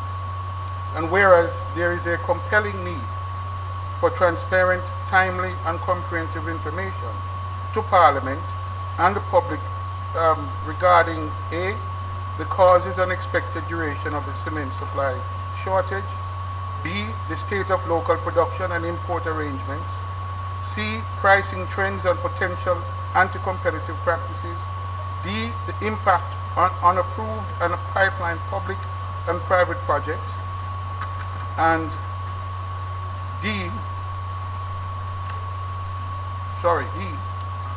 the measures being contemplated or implemented by the government to stabilize supply, protect jobs, and safeguard investment. And whereas Parliament must exercise its oversight responsibility to ensure that appropriate policies, regulatory actions, and contingency plans are in place to mitigate the risk of a full-blown crisis and to support a swift, equitable, and resilient reconstruction process. Now, therefore, be it resolved that the Honourable House calls upon the government to immediately provide Parliament with a comprehensive briefing on the current cement supply situation, including data on production, imports, inventory levels, pricing, and the status of critical reconstruction and infrastructure projects. Be it therefore resolved that this Honourable House calls upon the Ministry of Industry, Investment and Commerce and its agencies to present clear and time-bound plans to ensure that post-molester reconstruction and resilience works by households, private sector and government are not compromised. Be it resolved that the foregoing be referred to the Economy and Production Committee and that the committee be mandated to 1. Conduct hearings and receive submissions from relevant ministries, departments and agencies, regulators, industry stakeholders, workers' representatives and civil society regarding the current and projected cement supply situation. 2. Obtain and review detailed information on A. The causes, scale and expected duration of the current cement shortage. B. The impact on existing and planned public and private investments, especially those related to post-Melissa reconstruction and resilience. C. The implications for employment, particularly in construction and related sectors. 3. Examine and report on short, medium and long-term policy, regulatory and market-based options to A. Mitigate the risk of a full-blown crisis arising from cement shortages. B. Secure reliable and affordable cement supply. C. Protect jobs and sustain investor confidence. And D. Ensure that national reconstruction and resilience objectives are met without undue delay. 4. Present to this Honourable House, within a specified time frame, its findings and recommendations, including any proposed legislative, regulatory or policy measures necessary to address current and future risks related to cement supply and to safeguard Jamaica. Hey babes, remember the pizza for dinner later. Don't worry yourself, no cooking today. Mommy, remember the pizza for the class party tomorrow. Girl. Member from St. James Central. Thank you, Mr. Speaker. I beg to give notice that on the next sitting of this House, I will move the following motion. Whereas a 2016 study by a leading local anthropologist revealed the rate of paternity fraud in Jamaica was at 25%, and whereas Jamaica is one of the leading countries in the world with regard to the incidence of paternity fraud, and whereas there is a need for certainty of parenthood within our society to fortify the institution of families in Jamaica in pursuit of national outcome, 3 out of 4 effective social protection and authentic transformational culture of the Vision 2030 Jamaica National Development Plan. And whereas it has been found that the revelation of paternity fraud or the misattributed paternity has led to several incidents of domestic violence in Jamaica, which must be mitigated. And whereas certainty of paternity would be a key mitigating factor of domestic violence in our society. And whereas the advancement in technology to allow for efficient and accurate DNA paternity testing to definitively determine paternity is now available in Jamaica. And whereas certainty of paternity can be achieved by mandating that, where it is desired that the name of the father be included on the birth certificate of a child born in Jamaica, a DNA paternity test be conducted to confirm the biological relationship between the child and the man desirous of being so named. And whereas the cost of all mandatory DNA paternity tests would be covered by the government of Jamaica and facilitated through each regional health authority, be it resolved that this Honourable House debate the issue of mitigating paternity fraud. Be it further resolved that this Honourable House take the necessary step to amend the relevant sections of the Registration, Birth and Death Act and Status of Children Act to allow for the additional requirement of mandatory confirmation of paternity by way of DNA paternity test. Thank you. House Leader. Mr. Speaker, I beg to give notice that at the next meeting of the House, I will move to introduce, and I have read a first time, a bill shortly entitled the Jamaica Dairy Development Board Amendment Act 2026, I further beg to give notice as at a later stage today, I will move for the suspension of the standing orders to enable me to take first reading of the bill. Mr. Speaker, I beg to give notice that at the next meeting of the House, I will move to introduce and have read a first time a bill shortly entitled the Conch Export Levy Amendment Act 2026.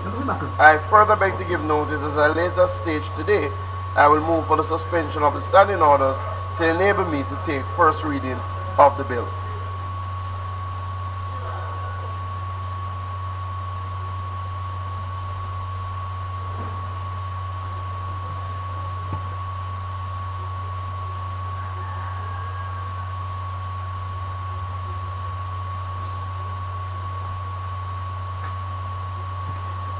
Questions and answers to questions. Motions that may have been made at the commencement of public business requiring notice. Motions relating to sittings of the House. Motions for leave to introduce bills. Presentation of bills without leave of the House first obtained. Mr. Speaker, I now move for the suspension of the standing orders to enable me to take the first reading of a bill shortly entitled the Jamaica Dairy Development Board Amendment Act 2026.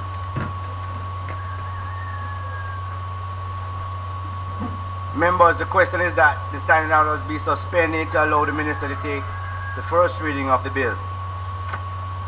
Those in favor? Aye. Those against? The ayes have it. Yeah, this one. The dairy, not the Conch. Yeah, dairy shop. Sorry.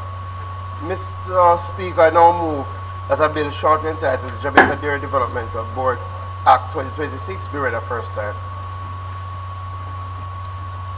The Jamaica Dairy Development Board Amendment Act 2026 read a first time.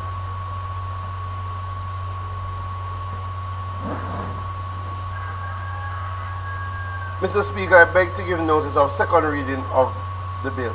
I further beg to give notice as a later stage today, I will move for the suspension of the standing orders to enable second reading of the bill and to take it through all its concluding stages.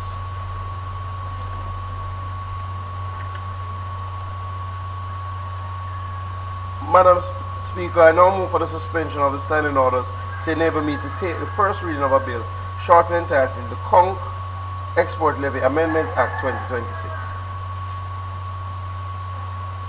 The question is that the standing orders be suspended to allow the minister to take the motion. Those in favor? Aye. Those against? The ayes have it, Minister. Madam Speaker, I now move that a bill shortly entitled the Conch Export Levy Amendment Act 2026 be read a first time. The Conch Export Levy Amendment Act 2026 read a first time. Madam Speaker, I beg to give notice of the second reading of the bill. As I indicated, we will not be taking this bill through all the stages today, so we can go to public business. Public business. Thank you, Madam Speaker. We do have a few items of public business today, having concluded the sectoral. We will start by a tribute to former Member of Parliament, Minister of Government, Senator and Minister of Government, the Honorable Hugh Hart, and then we will go into the taking of the Jamaica Dairy Development Board Amendment Act. We will ask the Prime Minister who will lead the tributes to. Thanks, House Leader. Prime Minister. Mike, please. Thank you, Madam Speaker.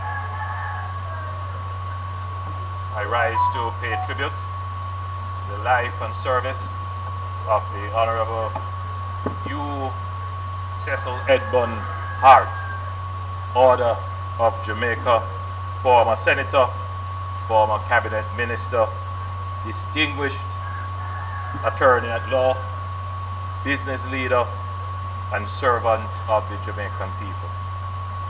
On behalf of the government of Jamaica, and indeed on behalf of all who value long and faithful service to the country, I extend sincere condolences to his family, his friends, his former colleagues in Parliament and Cabinet, the legal fraternity. I must mention, Madam Speaker, the Monroe College family, and all those who had the privilege of knowing and working with him. UHART belonged to a generation of Jamaicans who helped to shape the institutions and economic foundations of our young nation after independence. He was a man of intellect, discipline, judgment, and resolve. His contribution was not confined to one field. He served Jamaica in law, in business, in public administration, in Parliament, and in the Cabinet. Born in St. Andrew and educated at Monroe College, he went to Queen's College, Oxford, where he studied law. He was called to the bar at Gray's Inn in 1953 and later admitted as a solicitor in Jamaica in 1956. Over the course of a long and distinguished legal career, he became one of Jamaica's respected commercial lawyers with deep expertise in areas including taxation, mining, real estate development, corporate restructuring, commercial law, and corporate finance. As a founding partner of Hart, Muir & Fatter, he helped to build one of Jamaica's leading law firms and contributed significantly to the development of commercial legal practice in our country. His legal work was marked by seriousness, precision, and a practical understanding of how law supports enterprise, development, investment, and institutional order. And, Madam Speaker, it could also be said of UHART that he was a great mentor and supporter of young lawyers coming into the profession. Indeed, I'm sure that when the leader of the opposition speaks, he will spend more time on that aspect of UHART's contribution to national development. But, Madam Speaker, UHART was not content to serve Jamaica only from private practice. He answered the call to public service. He served in the Senate from 1980 to 1993 and brought to this Parliament the same clarity of thought and depth of experience for which he was known in the legal and business communities. He went on to serve in the Cabinet as Minister of Mining and Energy and as Minister of Tourism. These were not minor assignments. They were portfolios central to Jamaica's economic survival, growth, and international engagement. As Minister of Mining and Energy, he served during a difficult period for Jamaica's bauxite and aluminium industry.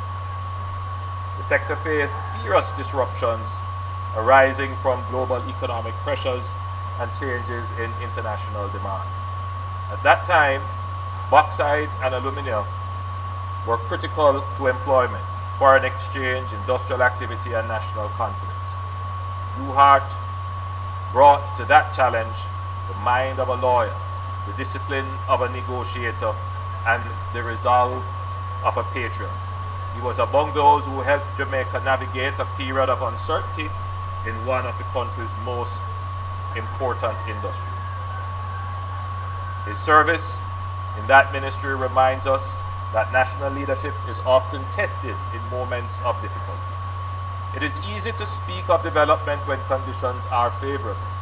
It is far more demanding to protect national interests when industries are under pressure, when jobs are at risk, and when the country must find a path through forces beyond its immediate control. UHART served in such a moment, and he did so with seriousness and distinction. As Minister of Tourism, he also played a role in advancing one of Jamaica's most important economic sectors. His tenure coincided with important milestones in the growth of the industry, including Jamaica's continued emergence as a premier global destination. He understood that tourism was not merely an industry of hotels and arrivals, but an expression of Jamaica's identity, culture, hospitality, and international presence. Our current Minister of Tourism exemplifies this, Madam Speaker.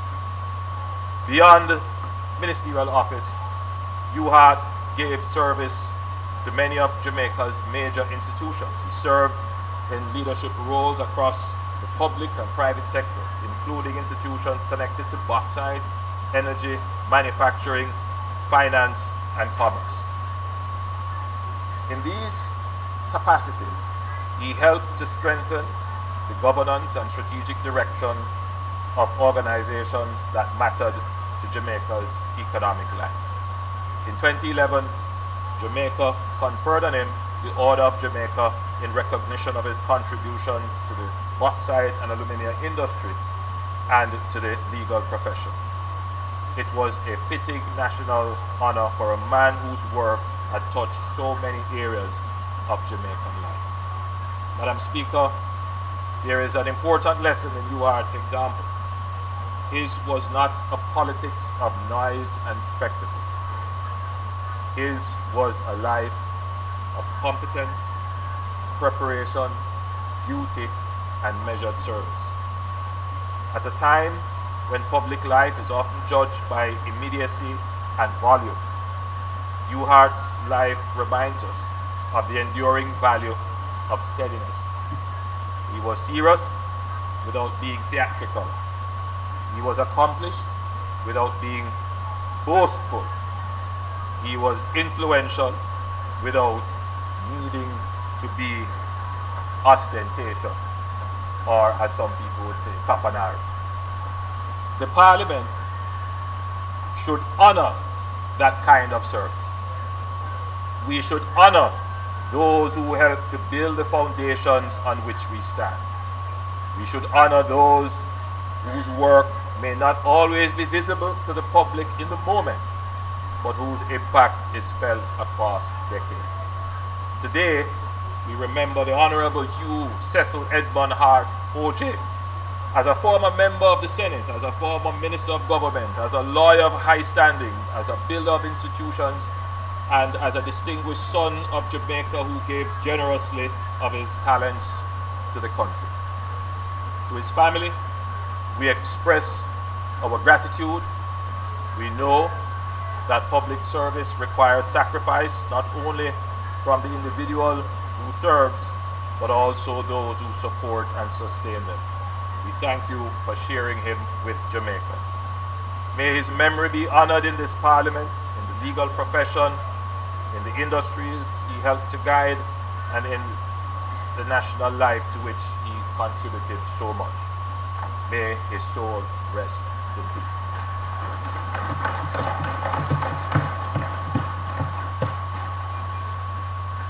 Leader of the Opposition.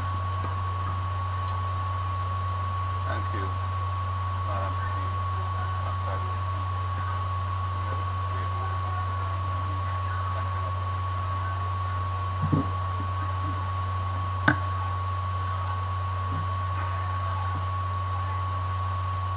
Madam Speaker, I didn't have time to prepare a written speech on an occasion when really I ought to have, because Hugh Hart is somebody very special to me. I don't know whether my colleagues all know this, but Hugh Hart and I have been law partners for most of my career. I joined the firm of Hart Muirhead Fatter in 1993 when it was just Hugh Hart, John Muirhead, and George Fatter. And they were all in the later stages of their career and had formed a firm so that they wouldn't retire and get bored, but would be able to practice law in a somewhat leisurely way. I was 28 and very grateful when they allowed me the opportunity to join them. I had wanted to be in New Kingston, where the firm was operating from. And I actually met John Muirhead at the recount, or the preliminary count for South East Clarendon in the election when Peter Bunting ran against Hugh Shearer. And John Muirhead was Hugh Shearer's lawyer for the count, and I was Peter Bunting's lawyer. And in the course of that count, from time to time there would be breaks, and we'd sit under a tree in Lionel Town, courthouse I think it was, and he told me about Hart Muirhead Fatter, and it struck my interest because of the flexibilities of the structure of the firm. And I wrote to Hugh, who I did not know, though my mother and Hugh had been friends in their teenage years, many years before. I would have been in the 1940s. And I received a call from him. I don't know where in the world he was when he called me, but this was the legend, because by that time Hugh Hart was already a legend in the practice of law and in the business community of Jamaica. Hugh Hart is a legend. And so I was daunted and surprised and very excited to get that call. And he was just so friendly and charming, as he always was. And he said, if I want to come, they'd be happy to have me. And you know, when I got there, he gave me his office. A 28-year-old budding attorney. He was traveling a lot, and he said, the firm we didn't have much space at the time, and he said, you use my office. So I sat in his office for several months until some other accommodation was eventually made. Hugh Hart was a brilliant man. First of all, he was charming, can't done. You know, he just had a manner in dealing with people that made people feel valued, made people felt engaged. He listened to what you had to say. There wasn't a time when I knocked on his office to discuss something with him that he didn't look up and say, Marcus, come in, man, and just put down what he was doing, and we would discuss whatever the issue was that I wanted to raise. Never once did he look perturbed, and he was always busy. You know, this was a man who had a thriving practice up to in his 90s. You know, he had a thriving practice. And he had a thriving practice because he brought great value to his clients. He brought value. He didn't practice law for money. Money was totally, I wouldn't even say secondary, it was very subordinate. He practiced law to serve his clients, and because he loved the practice of the law. And he had a unique range of skills. He was as sharp as a whip. He was a brilliant draftsman. And he had a strong commercial sense. He understood finance, he understood money, he understood risks and how to manage them as a commercial lawyer. He was a mentor to me, and I feel very fortunate and privileged that I had the opportunity to work with him from 1993 until basically last year, when illness overcame him at the age of 95, turning 96. He was born on Boxing Day, December 26th, and he wasn't able to come to Jamaica because he actually lived in Cayman, but he came to Jamaica for most of the year. He would come in usually on a Tuesday and leave on a Friday, except during the summer months when he was always in London and then traveling sometimes in Europe. Hugh Hart was a great negotiator. He had a clear mind. He understood the tactics of negotiation. He was never daunted by whatever task he had to face at the negotiating table. And when he was in government, as I understood it, he brought those skills to bear. He went into government really because his wife's brother was the prime minister and knew his skills and wanted to have the benefit of those skills. And Hugh wanted to serve. He wanted to serve Jamaica, and he believed he could deliver a unique array of skills to Jamaica. He would never put it that way. He was a humble person. He was not boastful at all.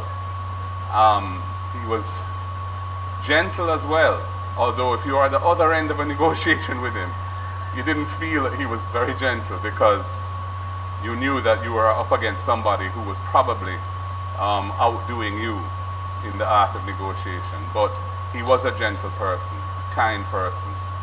And when it came to young lawyers, as the Prime Minister had mentioned, certainly in our firm, which I'm the senior partner of now, all of the lawyers who joined the firm in the years after I did, and we now have, I don't even know, 20 lawyers or something, all of them were in love with Hugh. He was a mentor to all. He was the person who, if there was ever a dispute, if there was ever any disagreement, he would resolve it. He was the glue, really, that kept the place together. I will miss him terribly. I already do. And there will never be another like him.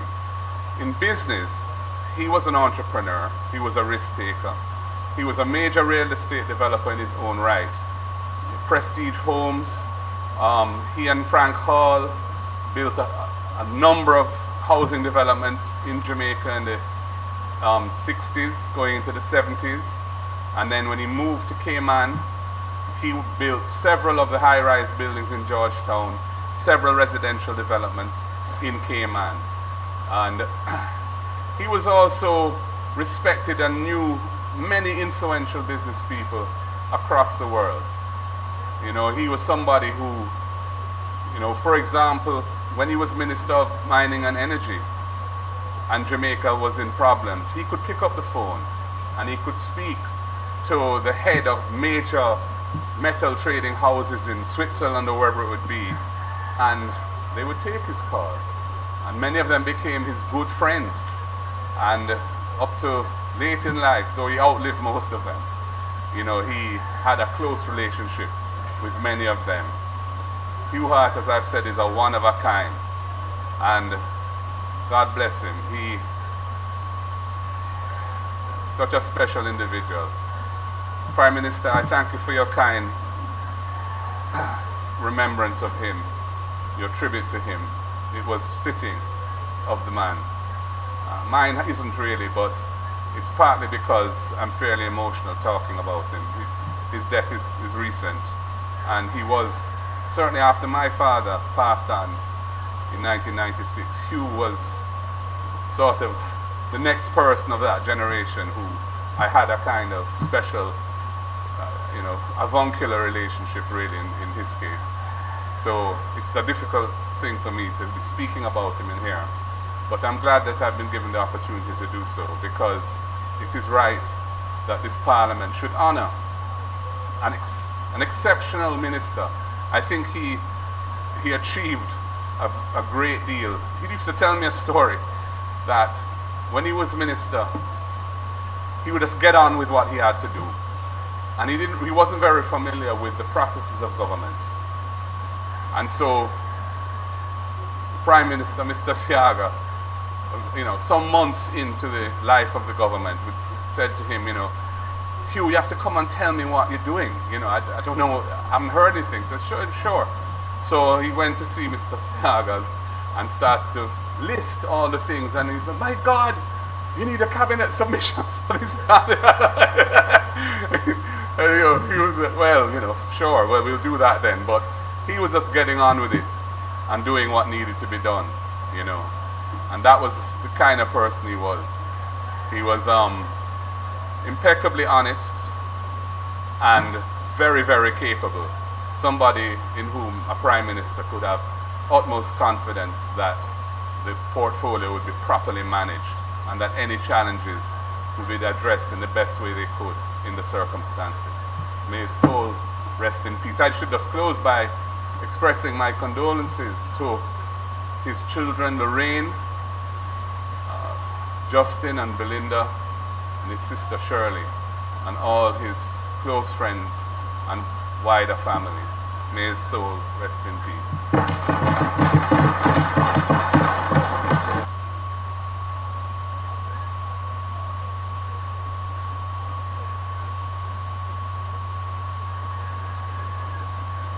Madam Speaker,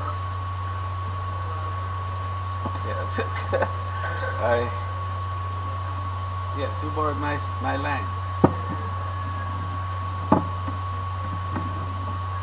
I didn't plan, Madam Speaker, to begin that way, but the member from Southeast St. Andrew preempted me, and so I will, yes, admit very readily that I am perhaps the only surviving member of the cabinet in this house with Hugh Hart, who incidentally we sat next to each other for 6 years. Firstly when he was Minister of Mining, and then later when he became Minister of Mining, Energy and Tourism. So I rise today, Madam Speaker, with profound respect and sadness to pay tribute to a truly remarkable Jamaican, the Honorable Hugh Cecil Edmund Hart, OJ. His passing marks the loss of a devoted son of Jamaica, a distinguished attorney, a statesman of great integrity, and a public servant whose dedication shaped the trajectory of our nation's tourism sector, economic development, and public life. Certainly on behalf of all of us in tourism and all the related entities in tourism, the wider tourism fraternity, I extend my deepest condolences to his family, friends, colleagues, and all who had the privilege of working alongside him. Jamaica up your cash. Over 100 winners. More than $2.6 million in cash and prizes up for grabs. Win cash every week. Plus a chance to up your cash to $500,000. And that's not all. We back your grocery bill up to $10,000 cash. Hugh Hart's impact on Jamaican economy was perhaps most uniquely felt during the mid-1980s, when he was entrusted with a massive dual-faceted portfolio by then Prime Minister, the Most Honorable Edward Philip George Seaga.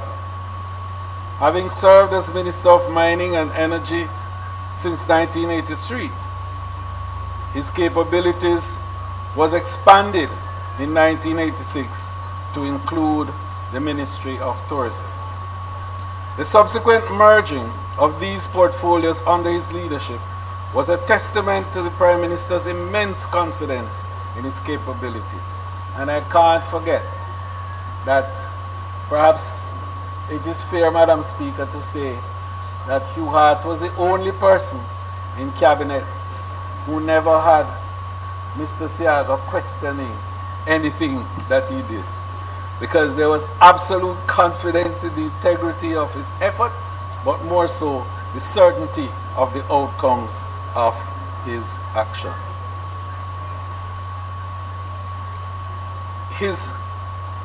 For 5 years, Hugh Hart skillfully navigated the nexus of energy, industry, and hospitality, proving that he possessed the rare intellectual dexterity required to manage the pillars of our nation's economic survival simultaneously. And I want to indicate how dexterous that was and how impactful it was in relating to crises and moments of great difficulty. And one of the things that I can't forget is during the really difficult period of the 80s, when the oil crisis was raging, and we had issues also with bauxite during the period. And when a ship was actually out in the harbor with fuel, wouldn't come in, and it was Hugh Hart who, as the member from South St. Andrew appropriately said, would call one of his friends. I will not mention because we know them. And one would say yes, and Hugh Hart would then give the word, and the ship would come into the harbor and discharge the fuel. That was the nature and power of the man. Hugh Hart's tenure as Minister of Tourism from 1986 to 89 coincided with an important period in Jamaica's tourism development and international visibility. It was under his watch that Jamaica welcomed the supersonic Concorde, who can remember that, in 1986, and surpassed 1 million stopover visitors in 1987. A milestone that reflected not only national pride, but also the growing confidence of Jamaica on the global stage. His contribution was instrumental in solidifying tourism as a cornerstone of our national development. And I can't forget, based on his relationship, and Hugh Hart was like that. He really thrived on relationships. And he understood what it was to have confidence and to have people reposing confidence in him, and more so trust. And those were the two key words that drove his tenure as minister. And that reflected itself in his ability to bring international players to Jamaica. And I can't forget that Minister Granger and myself in the early days, when we together teamed to stage the first and only World Music Festival in Jamaica. It was Hugh Hart who had the connections that enabled the kind of financing that was able to enable us to put on what was and is today the largest and most significant global event to have taken place in Jamaica. But beyond that, Hugh Hart's contacts made it possible for our 1984 Olympic team. And a member in this house was a part of that team. Juliet Cuthbert, who was a silver medalist in that 1984 Olympics. And it was because of Hugh Hart's influence and support that enabled us to finance the team to the level that we were. And a wonderful experience they all had in Los Angeles, California then, and we were able to host them, in fact, at Beverly Hills for an event. Only Jamaica could have done that. So beyond the headlines, Hugh Hart was a builder. He helped realize the tourism industry following the unrest of the late 1970s and spearheaded the recovery efforts after the devastation of Hurricane Gilbert in 1988. His strategic vision laid the foundation for Montego Bay and Ocho Rios to become major Caribbean cruise hubs, with ship calls and passenger numbers growing in the late 1980s. Efforts that combined significantly to Jamaica's economic diversification. Beyond tourism, Hugh Hart's leadership extended to his service in the Senate and his critical role as Minister of Mining and Energy from 1983 to 1989. These were challenging years, and one of the biggest issues on his desk was the daunting bauxite alumina crisis. Yet he approached this challenge with integrity, seriousness, and thoughtful leadership. Working closely with Prime Minister Siaga and other technocrats, he navigated complexities of a brutal decade for the industry. He was instrumental in negotiating with multinational corporations and securing the 1988 reopening of Jamaica's largest bauxite refinery, as well as facilitating strategic bauxite purchases by the United States. These efforts were crucial in preserving a key pillar of Jamaica's economy during those turbulent times. In the energy sector, he steered the nation through IMF-mandated deregulation, volatile oil price shocks, and the pressures of meeting stringent fiscal targets.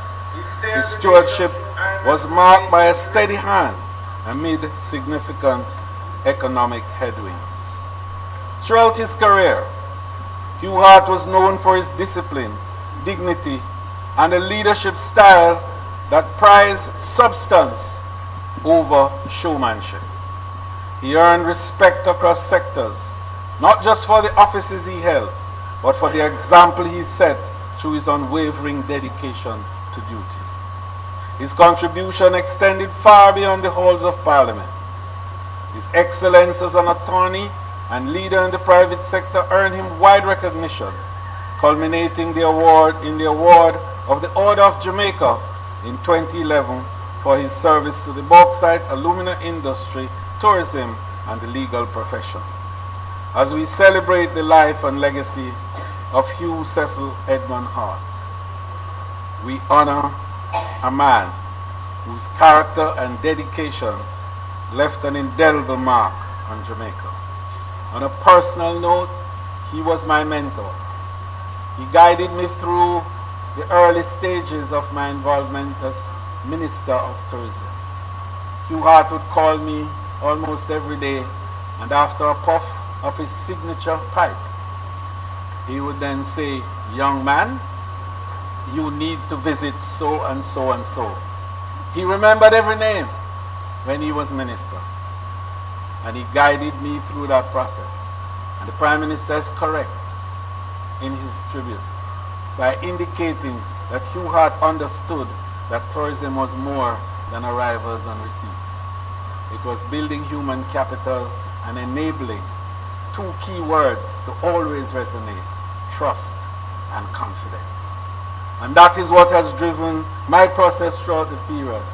And that's why, on the international scale, as Hugh Hart did, Jamaica stands today tall and proud.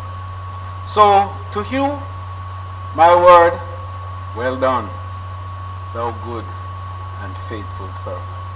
To his family that survives him, Lorraine, Justin, Belinda, his children, his sister, Auntie Shirley Bailey, and the relatives and the friends, and we, the extended family.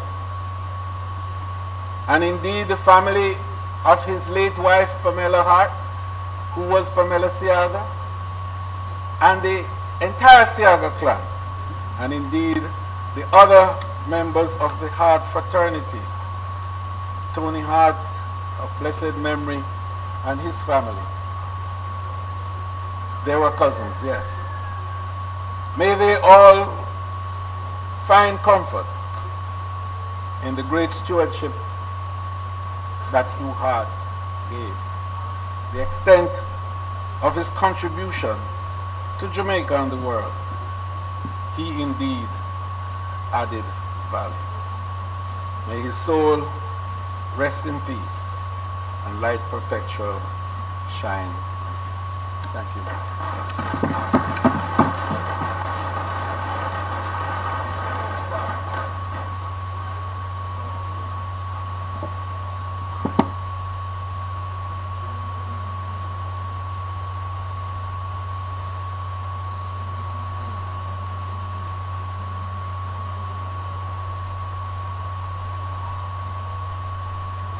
The member from Kingston, West Kingston, Minister Mackenzie.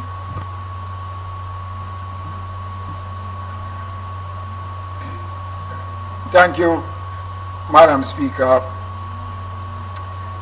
You may be wondering why I'm on my feet to make a brief contribution to someone who myself and the member from Central St. Catherine has the distinct pleasure of knowing longer than everyone in this honorable house. Since the early 60s, when the late Edward Siaga became the Member of Parliament for West Kingston, UART was entirely involved in the establishment of what became the most powerful political organization in Jamaica. He was instrumental in establishing many of the programs in West Kingston legal advice.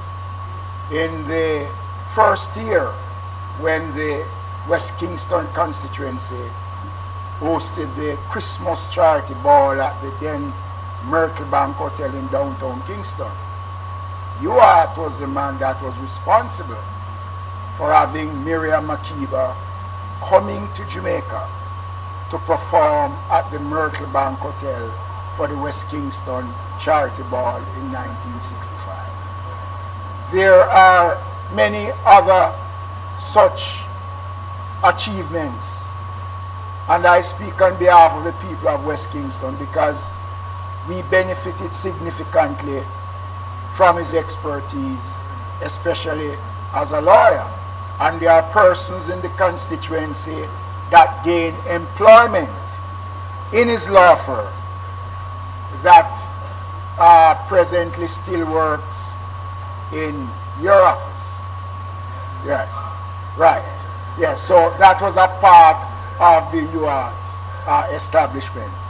One of the most important things that we will remember UART for in West Kingston, we were the first political organization to establish a trust, the West Kingston Trust. And some of the assets of the West Kingston Trust is the Tivoli Gardens Community Center in West Kingston that was built out of the establishment of the West Kingston Trust. Our cultural program, our sporting program, legally established under the guidance of UART. And is someone that I remember for his kindness and the respect that he demonstrated, especially to the people of West Kingston. There was never a disappointing moment in our relationship with UART. And I am happy that I had the privilege as a young man in meeting UART, working with him. He was humble. Huh? Yes, I am speaking also for Minister Grange, for the member from Central St. Catherine. But we have lost an outstanding Jamaican. And I know the people of West Kingston will remember him for his kindness. And we also want to share in the expressions that has been raised by the Prime Minister and yourself and the member from East Central St. James. May his soul rest in peace, and we thank him for the service that he has given not just to West Kingston but to the wider Jamaica in general. Thank you. House Leader. Madam Speaker, just to close the tributes on Hugh Hart, I will say there's a couple of things, Madam Speaker. When you go to Monroe College, Hugh Hart, one of the names that is bandied about to indicate what young men should ascribe to be and for aspire to be. And for some of you who do not know, at Monroe he was quite the athlete. In fact, winning the Olivier Shield, winning the DeCosta Cup with Lindy Delapena, and winning champs for Monroe. Winning champs as well. He did multiple sports, and in fact was inducted into, he did cricket, hockey, tennis, rifle, and was inducted into the Monroe College Hall of Fame in 2014. The members, Madam Speaker, have spoken about how well he did as Minister of Mining. As a part of his citation when he was inducted into the Hall of Fame, a story was read out that spoke of the fact that the alumina sector crashed during the 1980s. And Hugh, along with Prime Minister Siaga, led a delegation to the Oval Office where they met with President Ronald Reagan and persuaded the US to buy 3.6 million tons of Jamaican bauxite, which moved the annual local production to 6.5 million tons. They also bartered grain for another 2 million tons. And to speak of his negotiating skills, He then bargained with the Soviet Union to provide ladders for bauxite and aluminum. And you know, ladders became extremely popular. So his legacy, Madam Speaker, is beyond doubt. And no, I didn't, but yes, is beyond doubt. And I think the House has done a good thing in paying tribute to a tremendous son of Jamaica. Madam Speaker, we will now continue with the business of the House. I want to open the debate on the amendment to the Dairy Development Board, which is not intended to be long, but may I have the... Thank you.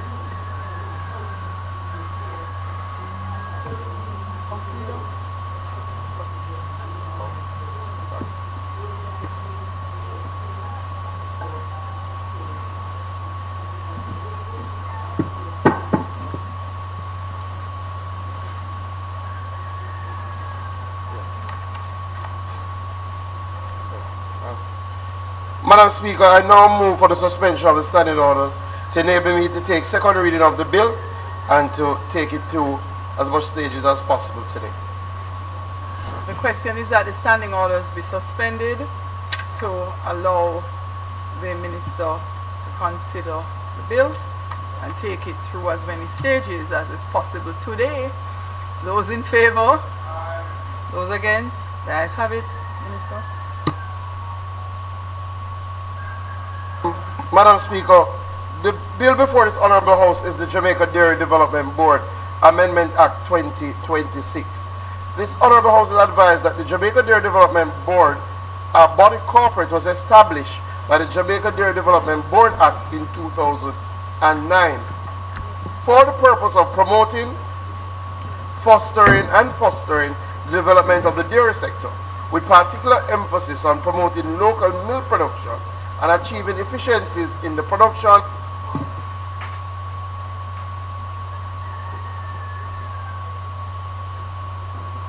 and other trade in dairy products pursuant to Section 4 of the Act. The board functions in the formulation of policies for the dairy sector and monitoring the growth of the sector, regulating the trade in dairy products, advising the minister on matters of general policy related to the dairy sector, and mobilizing resources for and on behalf of the dairy sector. The Honourable House, I am sure, appreciates that the dairy industry is still very important to the people of Jamaica.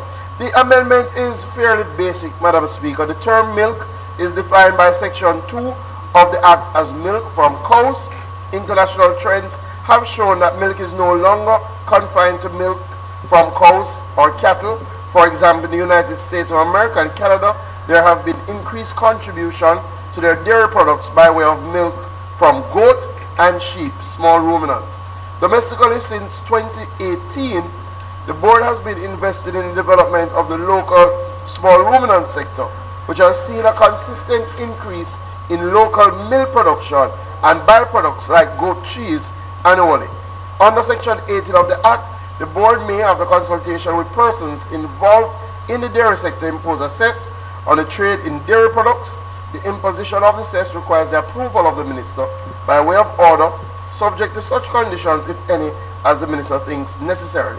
Dairy products is defined in Section 2 of the Act as, in relation to cows, means milk, cream, butter, cheese, condensed milk, evaporated milk, milk powder, dry milk, ice cream, malted milk, and any other product manufactured wholly or mainly from milk, and includes products that have more than 50% milk solids on a dry weight basis, excluding sugar.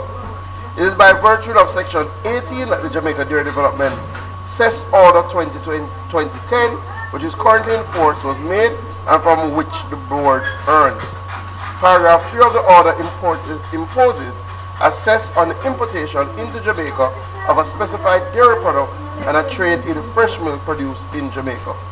Given the current definition of milk, a cess can only be imposed on milk products originated from cows. This creates a gap in the market as assessed cannot be automatically applied to other milk sources or their byproducts. Consequently, given the board's continued investment and regulatory remit, it has become necessary to expand the definition of milk to bring small ruminants under the umbrella of the Act with a view to regularizing the sector and fully capture this emerging market. In relation to the clauses in the bill, again, very short bill. This clause 1, short title and construction. This clause provides the short title of the bill and stipulates that the bill is to be read and construed as one with the Principal Act, the Jamaica Dairy Development Board Act. Clause 2 is the amendment of Section 2 of the Principal Act. This clause intends to amend Section 2 of the Principal Act by deleting the definitions of dairy products, dairy sector, and milk, and substituting the following new definitions thereof. Dairy products, foods and beverages made from at least 5% of milk, whether in solid, liquid, or powdered form, from any animal, including ruminants and including the products specified in the second schedule. Dairy sector, the activities concerning the primary production of milk from animals, including ruminants, as well as the breeding and genetics, feeding, or provision of nutrition, health, and management of such animals, and the secondary production and consumption of milk from animals, including ruminants, covering the manufacturing and processing of milk into dairy products, and the importation, exportation, transportation, marketing, and use of dairy products generally. Milk, the normal mammary secretion obtained from an animal, including a ruminant, without addition to or extraction from such secretion. Clause 3 is a repeal and replacement of Section 40 of the Principal Act. This clause intends to repeal Section 40 of the Principal Act with the marginal note, Minister may amend monetary penalties and replace same with a new Section 40 with a marginal note, power of Minister to amend monetary penalties and first and second schedules, which stipulates that the Minister may by order, subject to the affirmative resolution, amend any monetary penalty imposed by this Act or any regulations made on this Act, and B, amend the first and second schedules. Amendment Clause 4 deals with the amendment of the schedule to the Principal Act. This clause intends to amend the schedule to the Principal Act as follows: by renaming the schedule as the first schedule, by deleting paragraph 1, which deals with the constitution of the board, and substituting the same with the following. The members of the board shall be appointed by the minister and shall consist of a representative from the financial sector, an attorney at law with at least 5 years experience, a representative of the dairy processors or traders industry, 2 representatives from the Jamaica Agricultural Society, livestock groups, a representative from the Veterinary Services Division, a representative from the Agricultural Education Institution, from an Agricultural Education Institution, a representative from the Ministry with responsibility for Industry, Investment and Commerce, a representative of the Planning Institute of Jamaica, and a representative of the Ministry with responsibility for health. C, by deleting paragraph 2, which deals with tenure of office, the phrase, the appointing member shall be appointed by the minister, and replacing same with the appointment of every member of the board shall be evident. D, by deleting paragraph 4, which deals with reappointment, the words appointing member wherever they occur, and replacing them with the word member. E, by renumbering paragraph 5, which deals with the filling of vacancy as subparagraph 1 of the paragraph, and 2, inserting next after the renumbered subparagraph 1 the following as subparagraph 2. A vacancy in the membership of the board shall be filled in the same manner and subject to the same requirements as apply to an original appointment of a member. F, by deleting from paragraph 7, which deals with the grant of leave of absence, the words appointed member, and substituted thereof the word member. G, by deleting some paragraph 1 from paragraph 8, which deals with resignation of appointed member, and replacing same with the following. A member other than the chairman may at any time resign his office by instrument in writing addressed to the minister and transmitted through the chairman from the date of receipt by the minister of such instrument, that person shall cease to be a member. H, by inserting subparagraph 1 of paragraph 9, which deals with procedure and meetings, the words and utilizing such modalities immediately after the words and on such days. And I, by deleting subparagraph 6 from paragraph 12, which deals with appointment of committees and replacing same with the following. Provisions of paragraph 13 shall apply to a member of a committee who is not a member of the board in like manner as they apply to the member of the board. Clause 5 is the amendment of the Principal Act by insertion of a second schedule. This clause intends to amend the Principal Act by inserting next after the first schedule a second schedule. This second schedule specifies products which are dairy products within the definition provided in section 2 as follows. Milk, whether in concentrated, dried, frozen, reconstituted or fermented form. 2. Partially skimmed milk, cream, buttermilk, whey and whey cream, whether they're in concentrated, dried, frozen or reconstituted form. Butter, butter oil and whey butter, milk solids, whey proteins and milk proteins in concentrated form. Milk solids when used as an ingredient and including confectionaries, whether concentrated, dried, coated or filled. Milkshakes, evaporated milk, condensed milk, probiotic milk, lactose-free milk, fluid milk products, ice cream, dairy-based cream or food drinks containing milk, butter cookies, whipped cream and yogurt.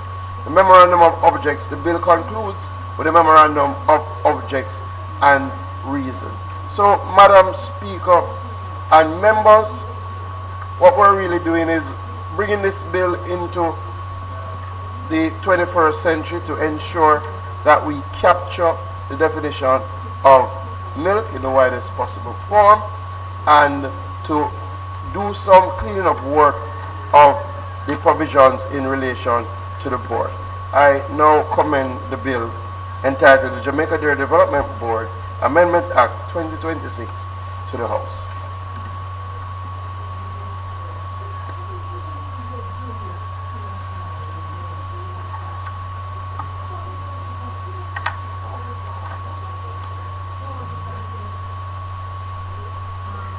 And from what I can see, contributing will be the member from Westmoreland Eastern and the member from St. James Central, West Central.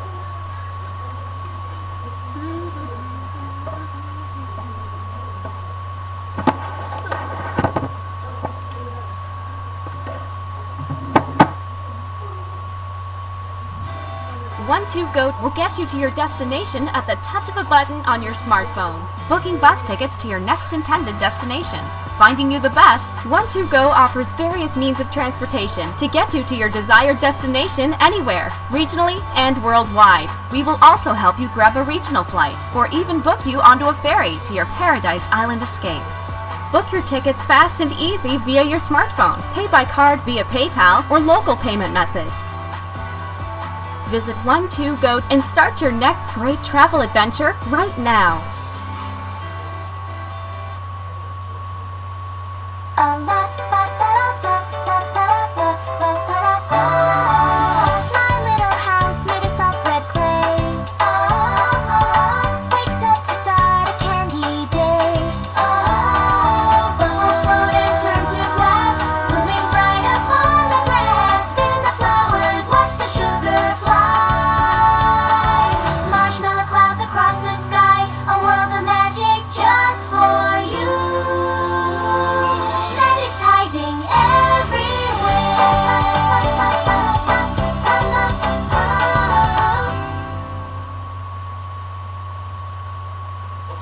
And Canada is 29 liters per day, which means that they are 4 to 6 times more productive than we are in Jamaica.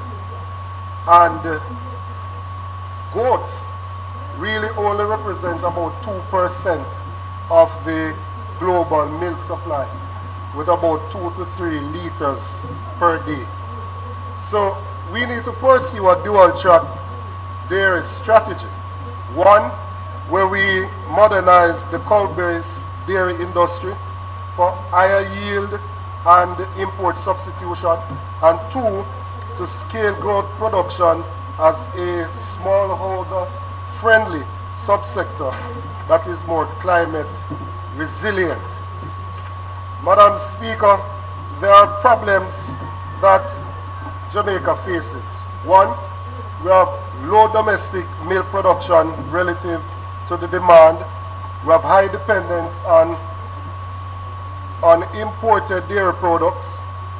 We have vulnerability of livestock systems to climate variability, and we have underdeveloped value chains for both goat and cow milk.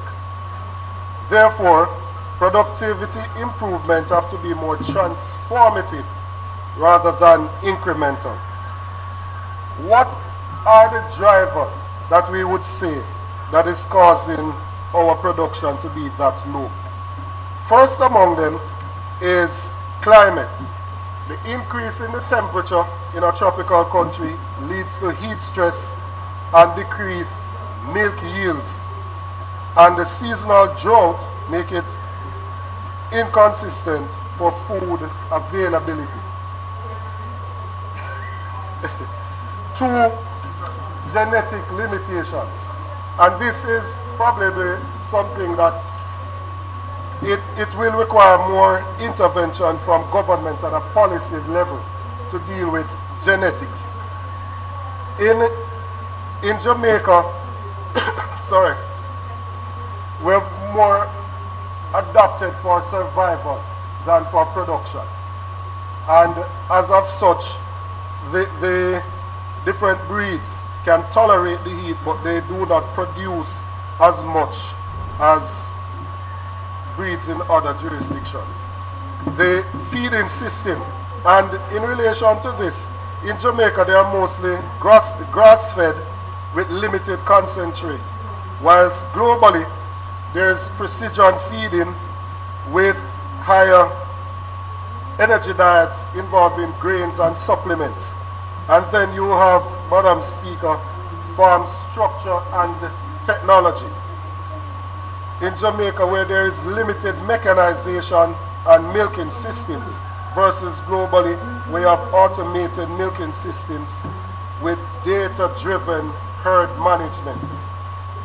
The next reason is institutional weakness, especially in relation to extension services.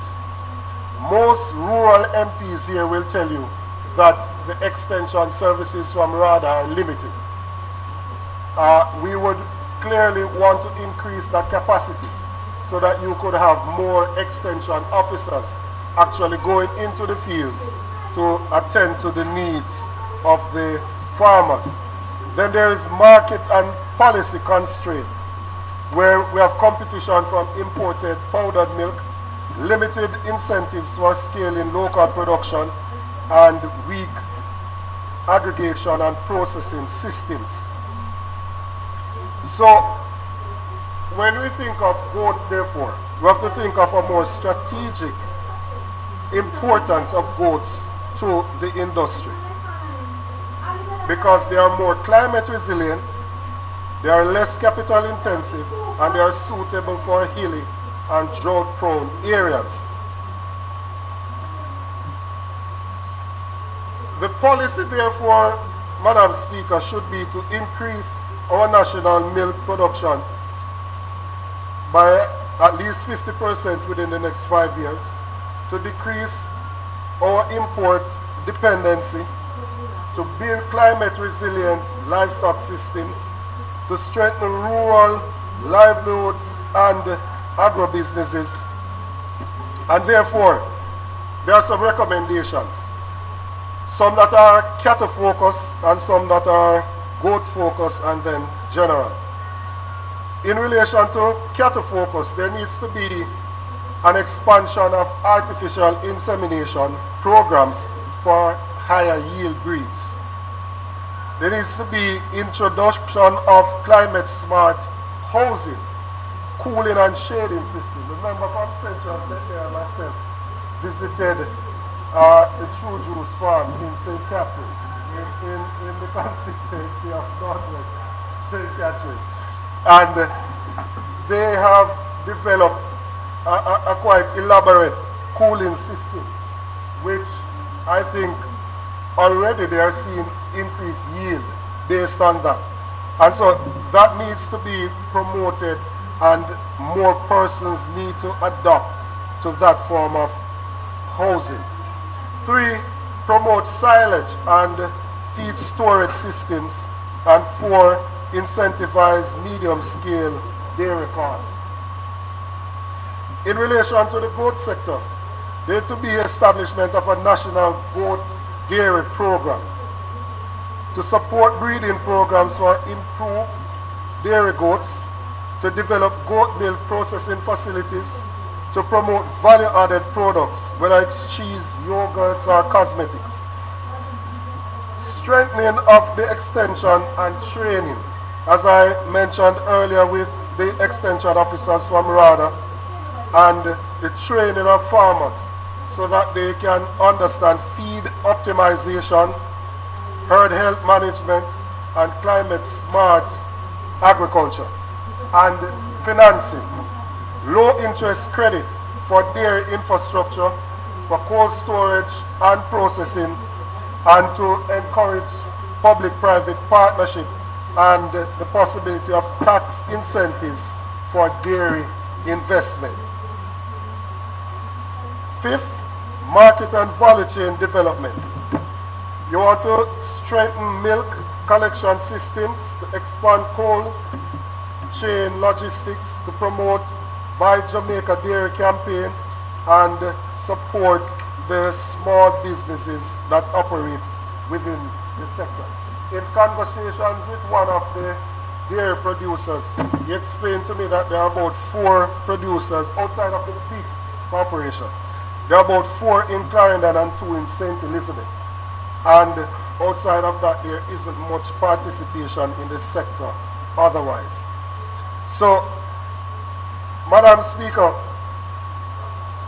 to amend the definition, or Mr. Speaker, to amend the definition of milk so that by amending the Dairy Board Act is not an issue that is controversial, but there might be need for an act to address small ruminants by themselves.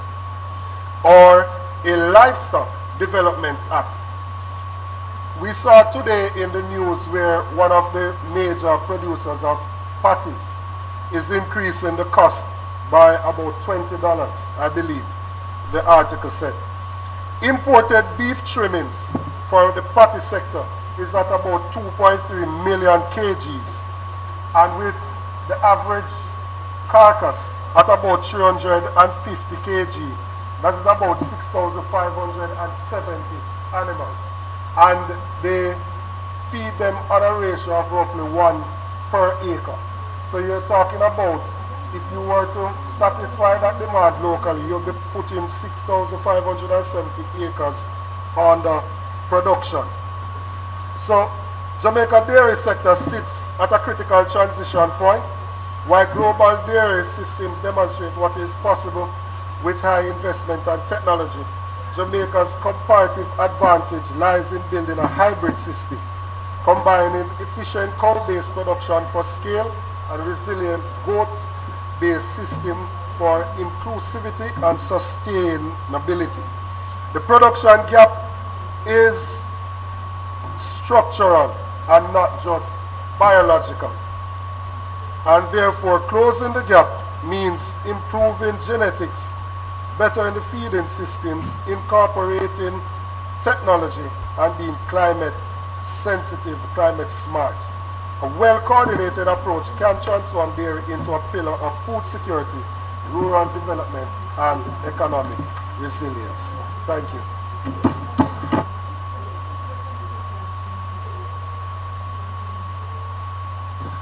Member from West Central St. James.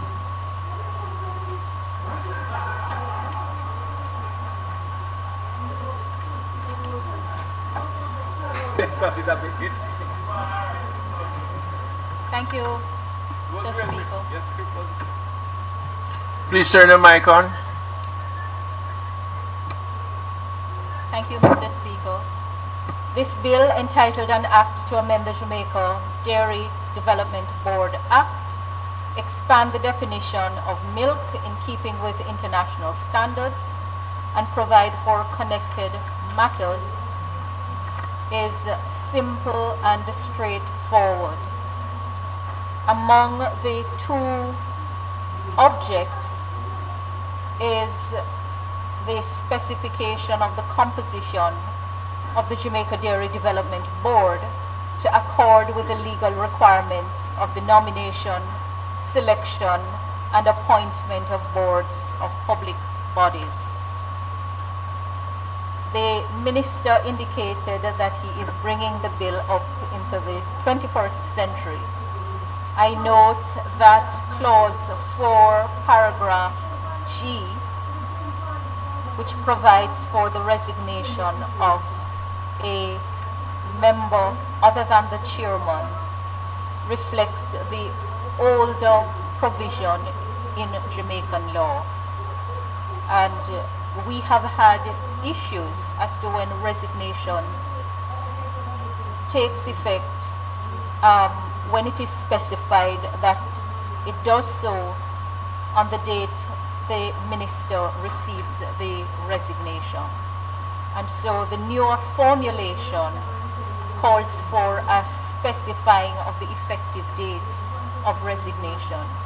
Based on that, I should like to propose a slight amendment for improvement to enable the bill to achieve the goal.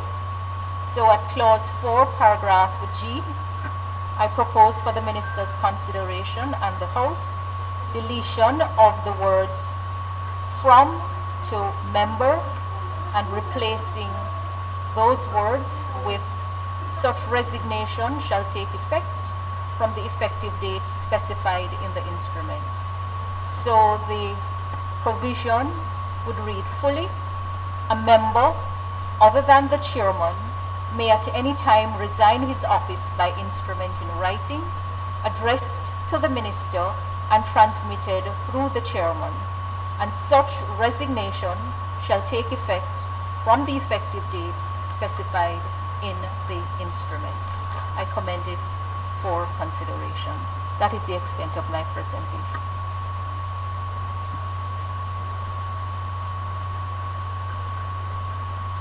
Member from St. Catherine Northwestern, sorry.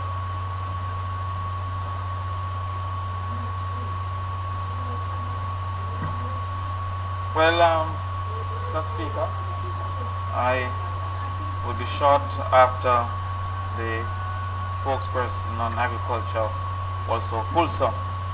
I understand that he consulted with a member from Western Kingston. And he was an expert in dairy himself. I'm sure the farmers are pleased, especially in the small ruminant sector, to have votes now being fully considered and fully catered to under this particular dairy concept. And this is important because it adds a value producer that can allow for higher profits, but also more affordable meats coming from the goat farming sector in particular. As you would have indicated, and the member from Western, I come from Eastern Westmoreland, that of course the types of animal now have to come full force into the conversation, because the genetics, especially the milk producing genetics, and in the case of Jamaica, the dual milk meat producing genetics is going to be of high importance for us to consider to get distributed to the farmers who initially were meat producers in the main and not necessarily milk producers. There is also a need for a immediate understanding of the risk associated with liquid protein, i.e. milk. Liquid protein and egg are chief facilitators of foodborne illnesses, and there must be strict definition of how it should be harvested, how it should be treated, and how it should be distributed. The negatives of it can be extensive if we are not careful about how they are to be treated. Additionally, in Indian countries like India, Prime Minister, there is a whole micro dairy system that exists. Indeed, over 80 million households in India have less than 5 cows for dairy, and they contribute up to 60% of the dairy milk production in India. There is a serious opportunity, especially for female-led households, for us to have a micro dairy industry. And I speak for Northwest St. Catherine, who is in proximity to both True Juice and Surge Island, in about 10 minutes distance, that those entities, that area can be promoted for micro dairy farming that could immediately increase the level of farming, of dairy production that we have. I also speak to building fodder banks.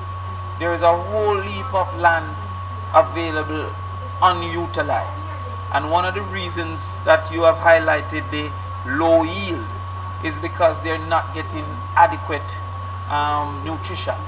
The farmers would know that there is a period of time that the grass is at its highest nutrition level, and so if you don't catch it at that period, you're getting more fiber than protein. So therefore, after the 8th week, the animal consuming what we call whole grass is getting a belly full of fiber, but no protein, crude protein, that then contributes to the milk production. And so therefore, I believe that the dairy board could consider multiple fodder banks that they then harvest, maybe even dry it to make hay and distribute at a reasonable cost for persons to consume. And this is something too for the local government ministry, having written such an excellent presentation for my colleague, to consider, because there is a nuisance within local government for lands that are not being maintained, that could offer those lands for fodder bank usage, to have every 8 weeks we produce, sell the grass, and have both the farmers benefit for cheap grass and the property being maintained to reduce risk, especially for criminal participation and criminal facilitation. The final thing I want to say, Minister, is the importance of understanding agro-processing as a central contributor to animal rearing and dairy production. Why agro-processing is important? Because it gives affordable feed to the animals. For example, sugar gives us molasses, which is an important input for the animals. Orange gives us the orange pulp, which is an important input to the animals. Flour mills give us wheat melding and corn offal, which is an important input. The beer producing give us beer wraps, or what we call spent grain. All of those things are affordable inputs that leads to production improvements in both milk production and meat production. But they're unavailable in the main because of the reduced agro-processing entities that exist.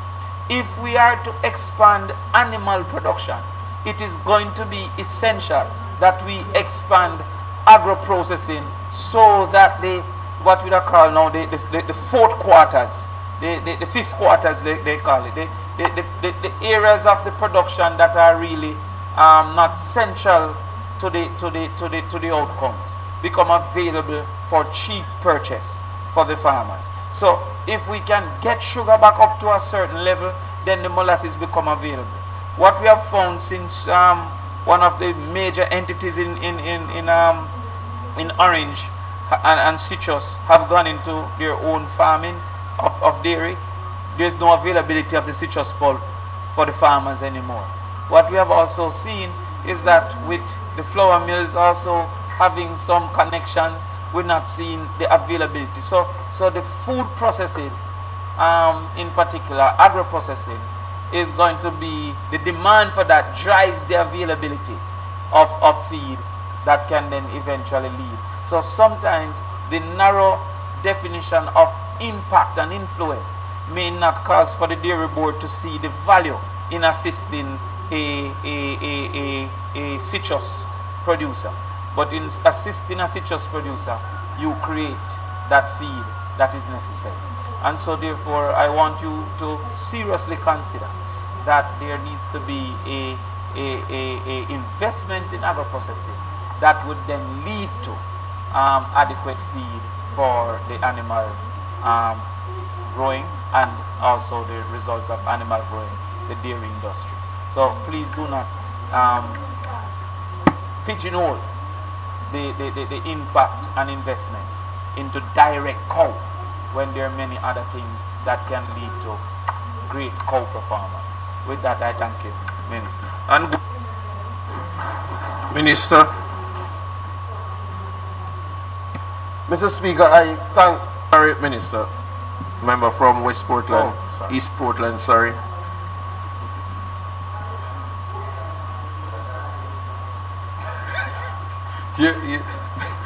Mr. Speaker,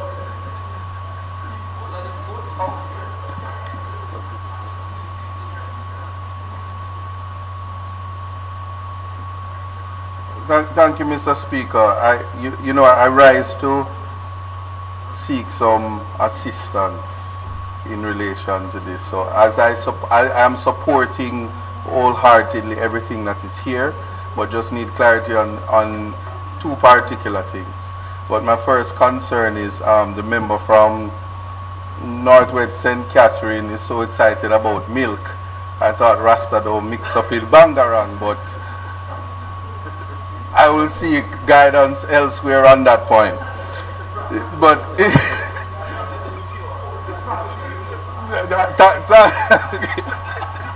but you know, Minister, nor do I, Mr. Prime Minister. I don't have to all right, let me stop. In relation to the definition for milk, my question is in light of keeping with the international standards and all of that. If we have contemplated any confusion that might come for products that are now not meeting this definition, that is something that can be addressed, and it doesn't affect the definition or the legislation as it relates to dairy. I understand that. Lastly, in relation to the minister's power to amend the schedule, I'm just asking in terms of the implications for whey protein, if it affects the cost for importation internationally, especially where whey protein with dairy products is important for cancer patients and as well as athletes.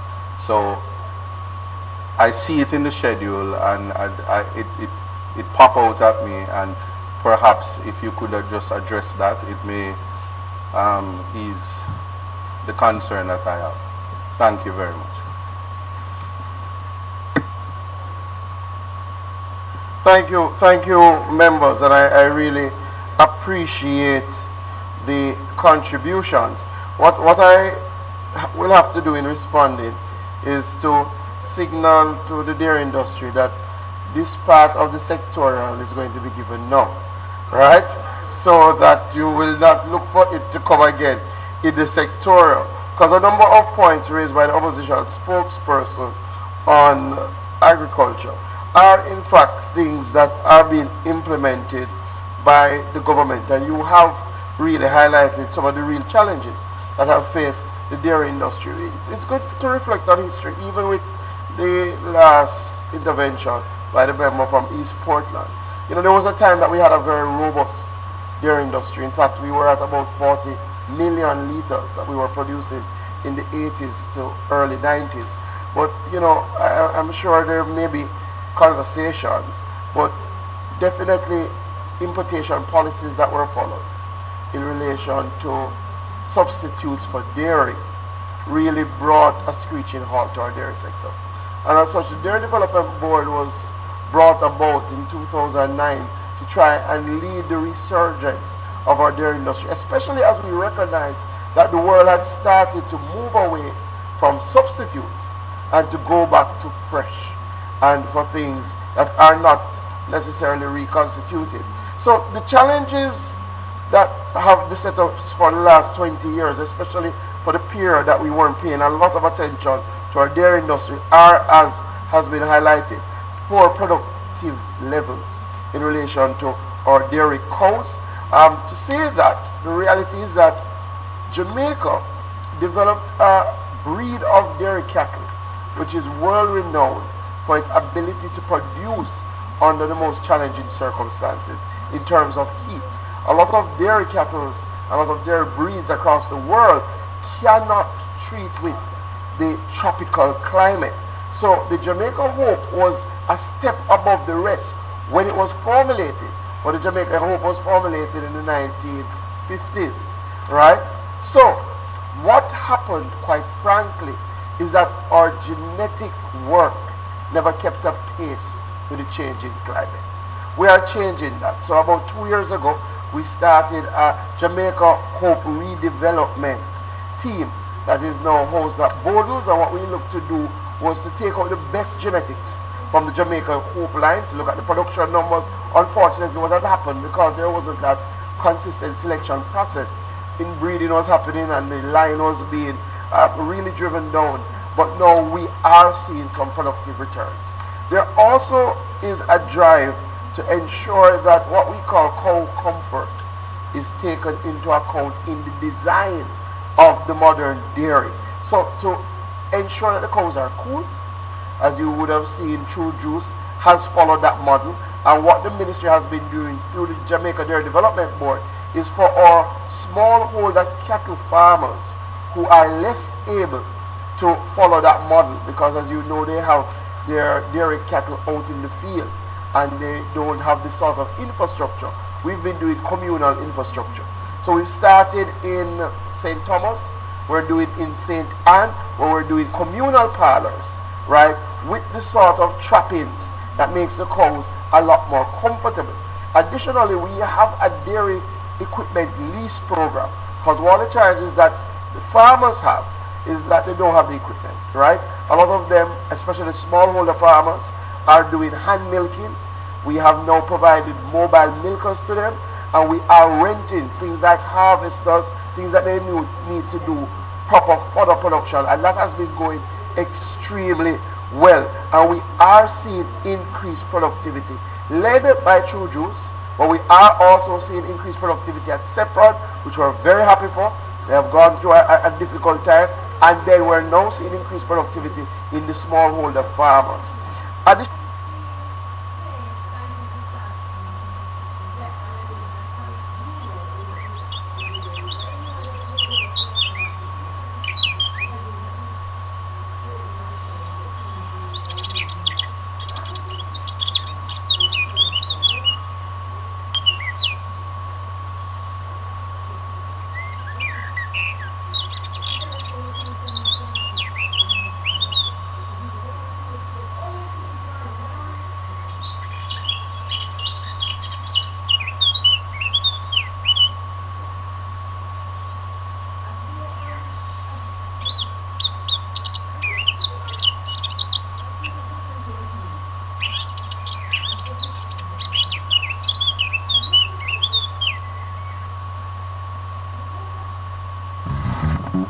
Hi, I'm David. I've been a member of Archwell Health for 2 years.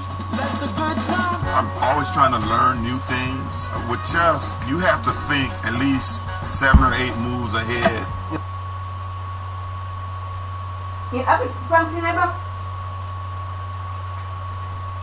Literally can come to your pasture, do the analysis on spot, and tell you what do you need to plant more of to ensure that you're getting the right nutritional regime. We are strengthening our extension services program.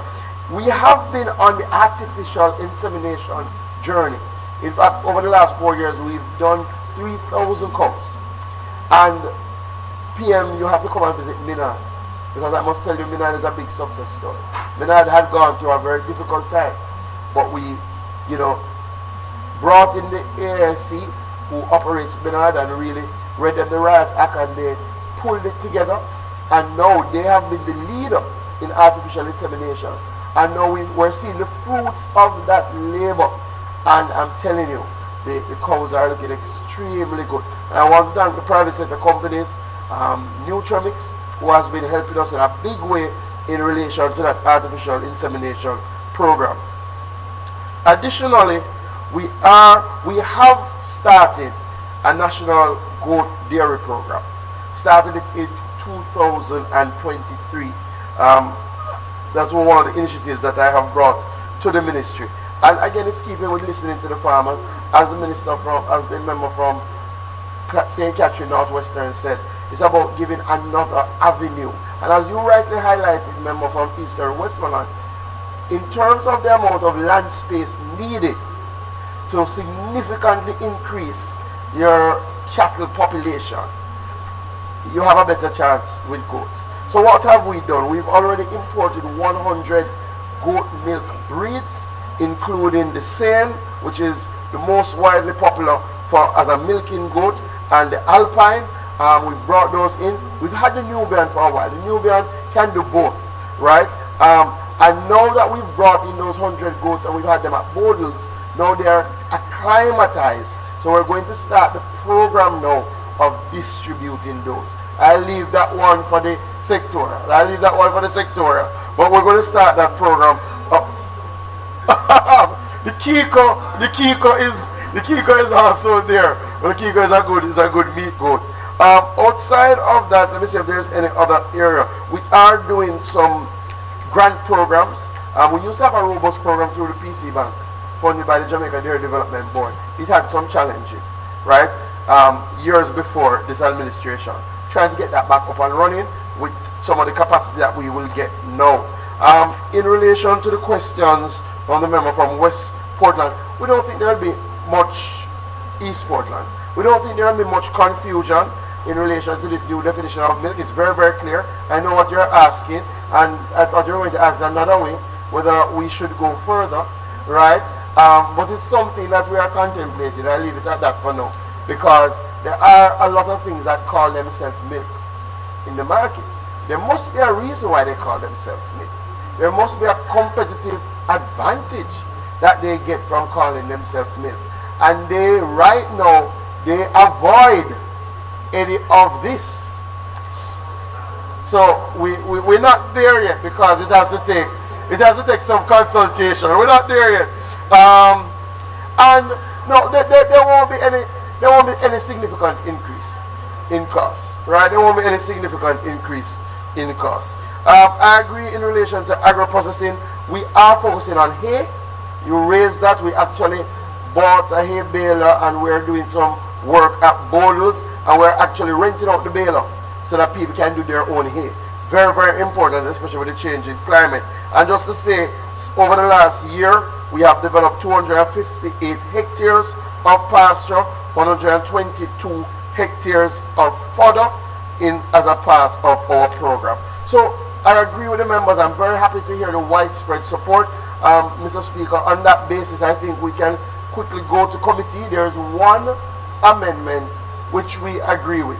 The member from St. James West Central has outlined a more modern shaping of a provision that achieves the same goal, but definitely is a lot clearer on the effective date of resignation, which we and the team believes is a step in the right direction. So if we could go into committee, and then I'm going to move for the second reading of the bill, and then we could go to committee and we would put all the clauses up to 4G, make the amendment, and then put the rest. Thank you, Speaker. Question is that the bill be read at a second time. Those in favor? Those against, the ayes of it.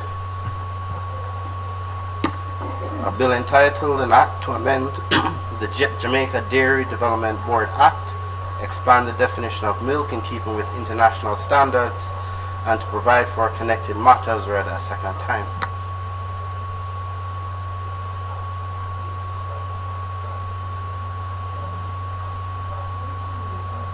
The House will now resolve itself into a committee of the whole House to consider the bill clause by clause.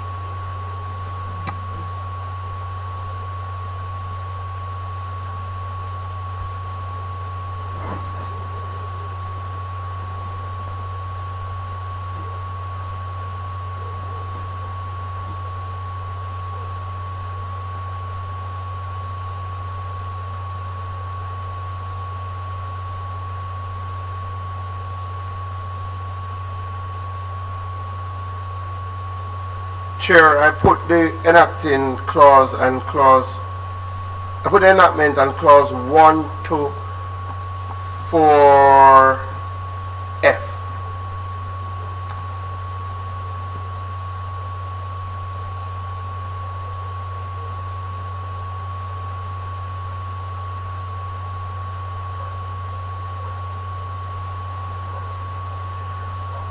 All right, Mr. Speaker, Chairman, I put clause 1.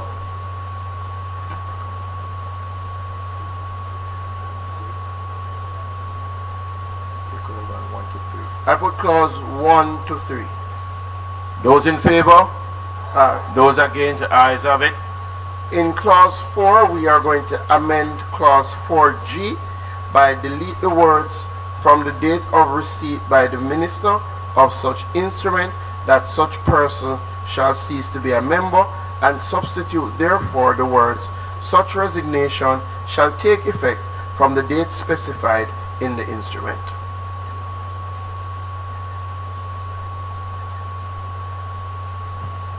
From the effective date specified.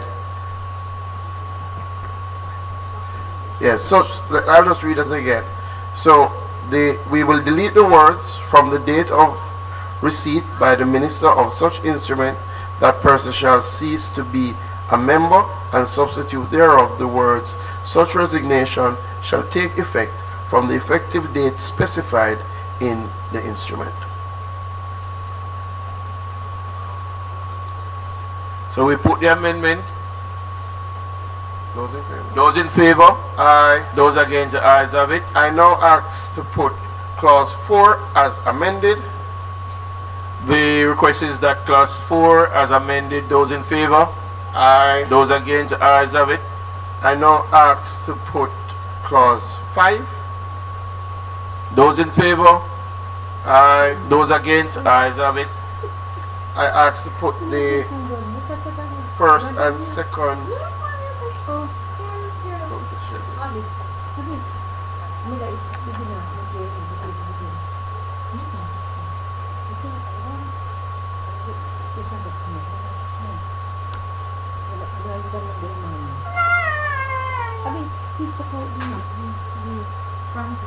Yeah, I put clause 5 already. So I put the title and an acting clause. Those in favor? Those against? The ayes have it. That's it. The question is that I do report the bill as having passed committee stage with one amendment. Those in favor? Aye. Those against? The ayes have it.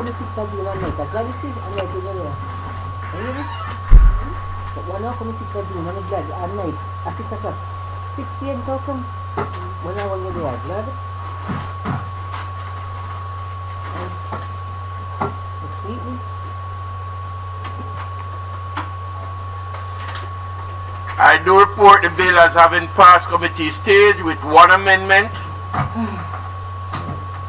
Mr. Speaker, I now ask that the bill be read a third time. The question is that the bill be now read a third time. Those in favor? Aye. Those against? The ayes have it.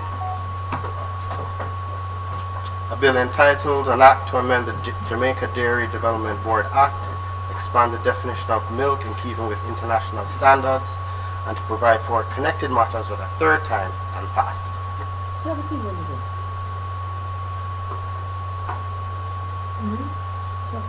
House Leader. Mr. Speaker, it is not intended to do any further business today. We have suspended the sectoral debates to continue next week, Tuesday, at which point I think we will hear from the Minister of Labour. Is that you? The Minister of Health. Yes, the Minister of Health, Dr. Christopher Tufton, and the member from East Westmoreland, I have seen on the schedule. Next week, and West St. Andrew. We will meet 2 times next week. We will sit on Tuesday and Wednesday, so I'm advising members of the House. On Wednesday, for those of you who have rural constituencies, I need not say anymore. We ask that the House be adjourned for a date to be fixed. The request is that the House be adjourned until next week, Tuesday, the 12th of May, 2026. Those in favor? Those against? This House now stand adjourned. Early.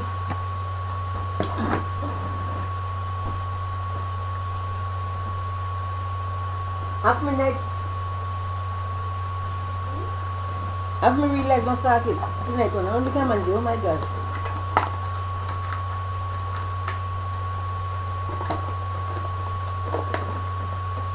Alright, this done.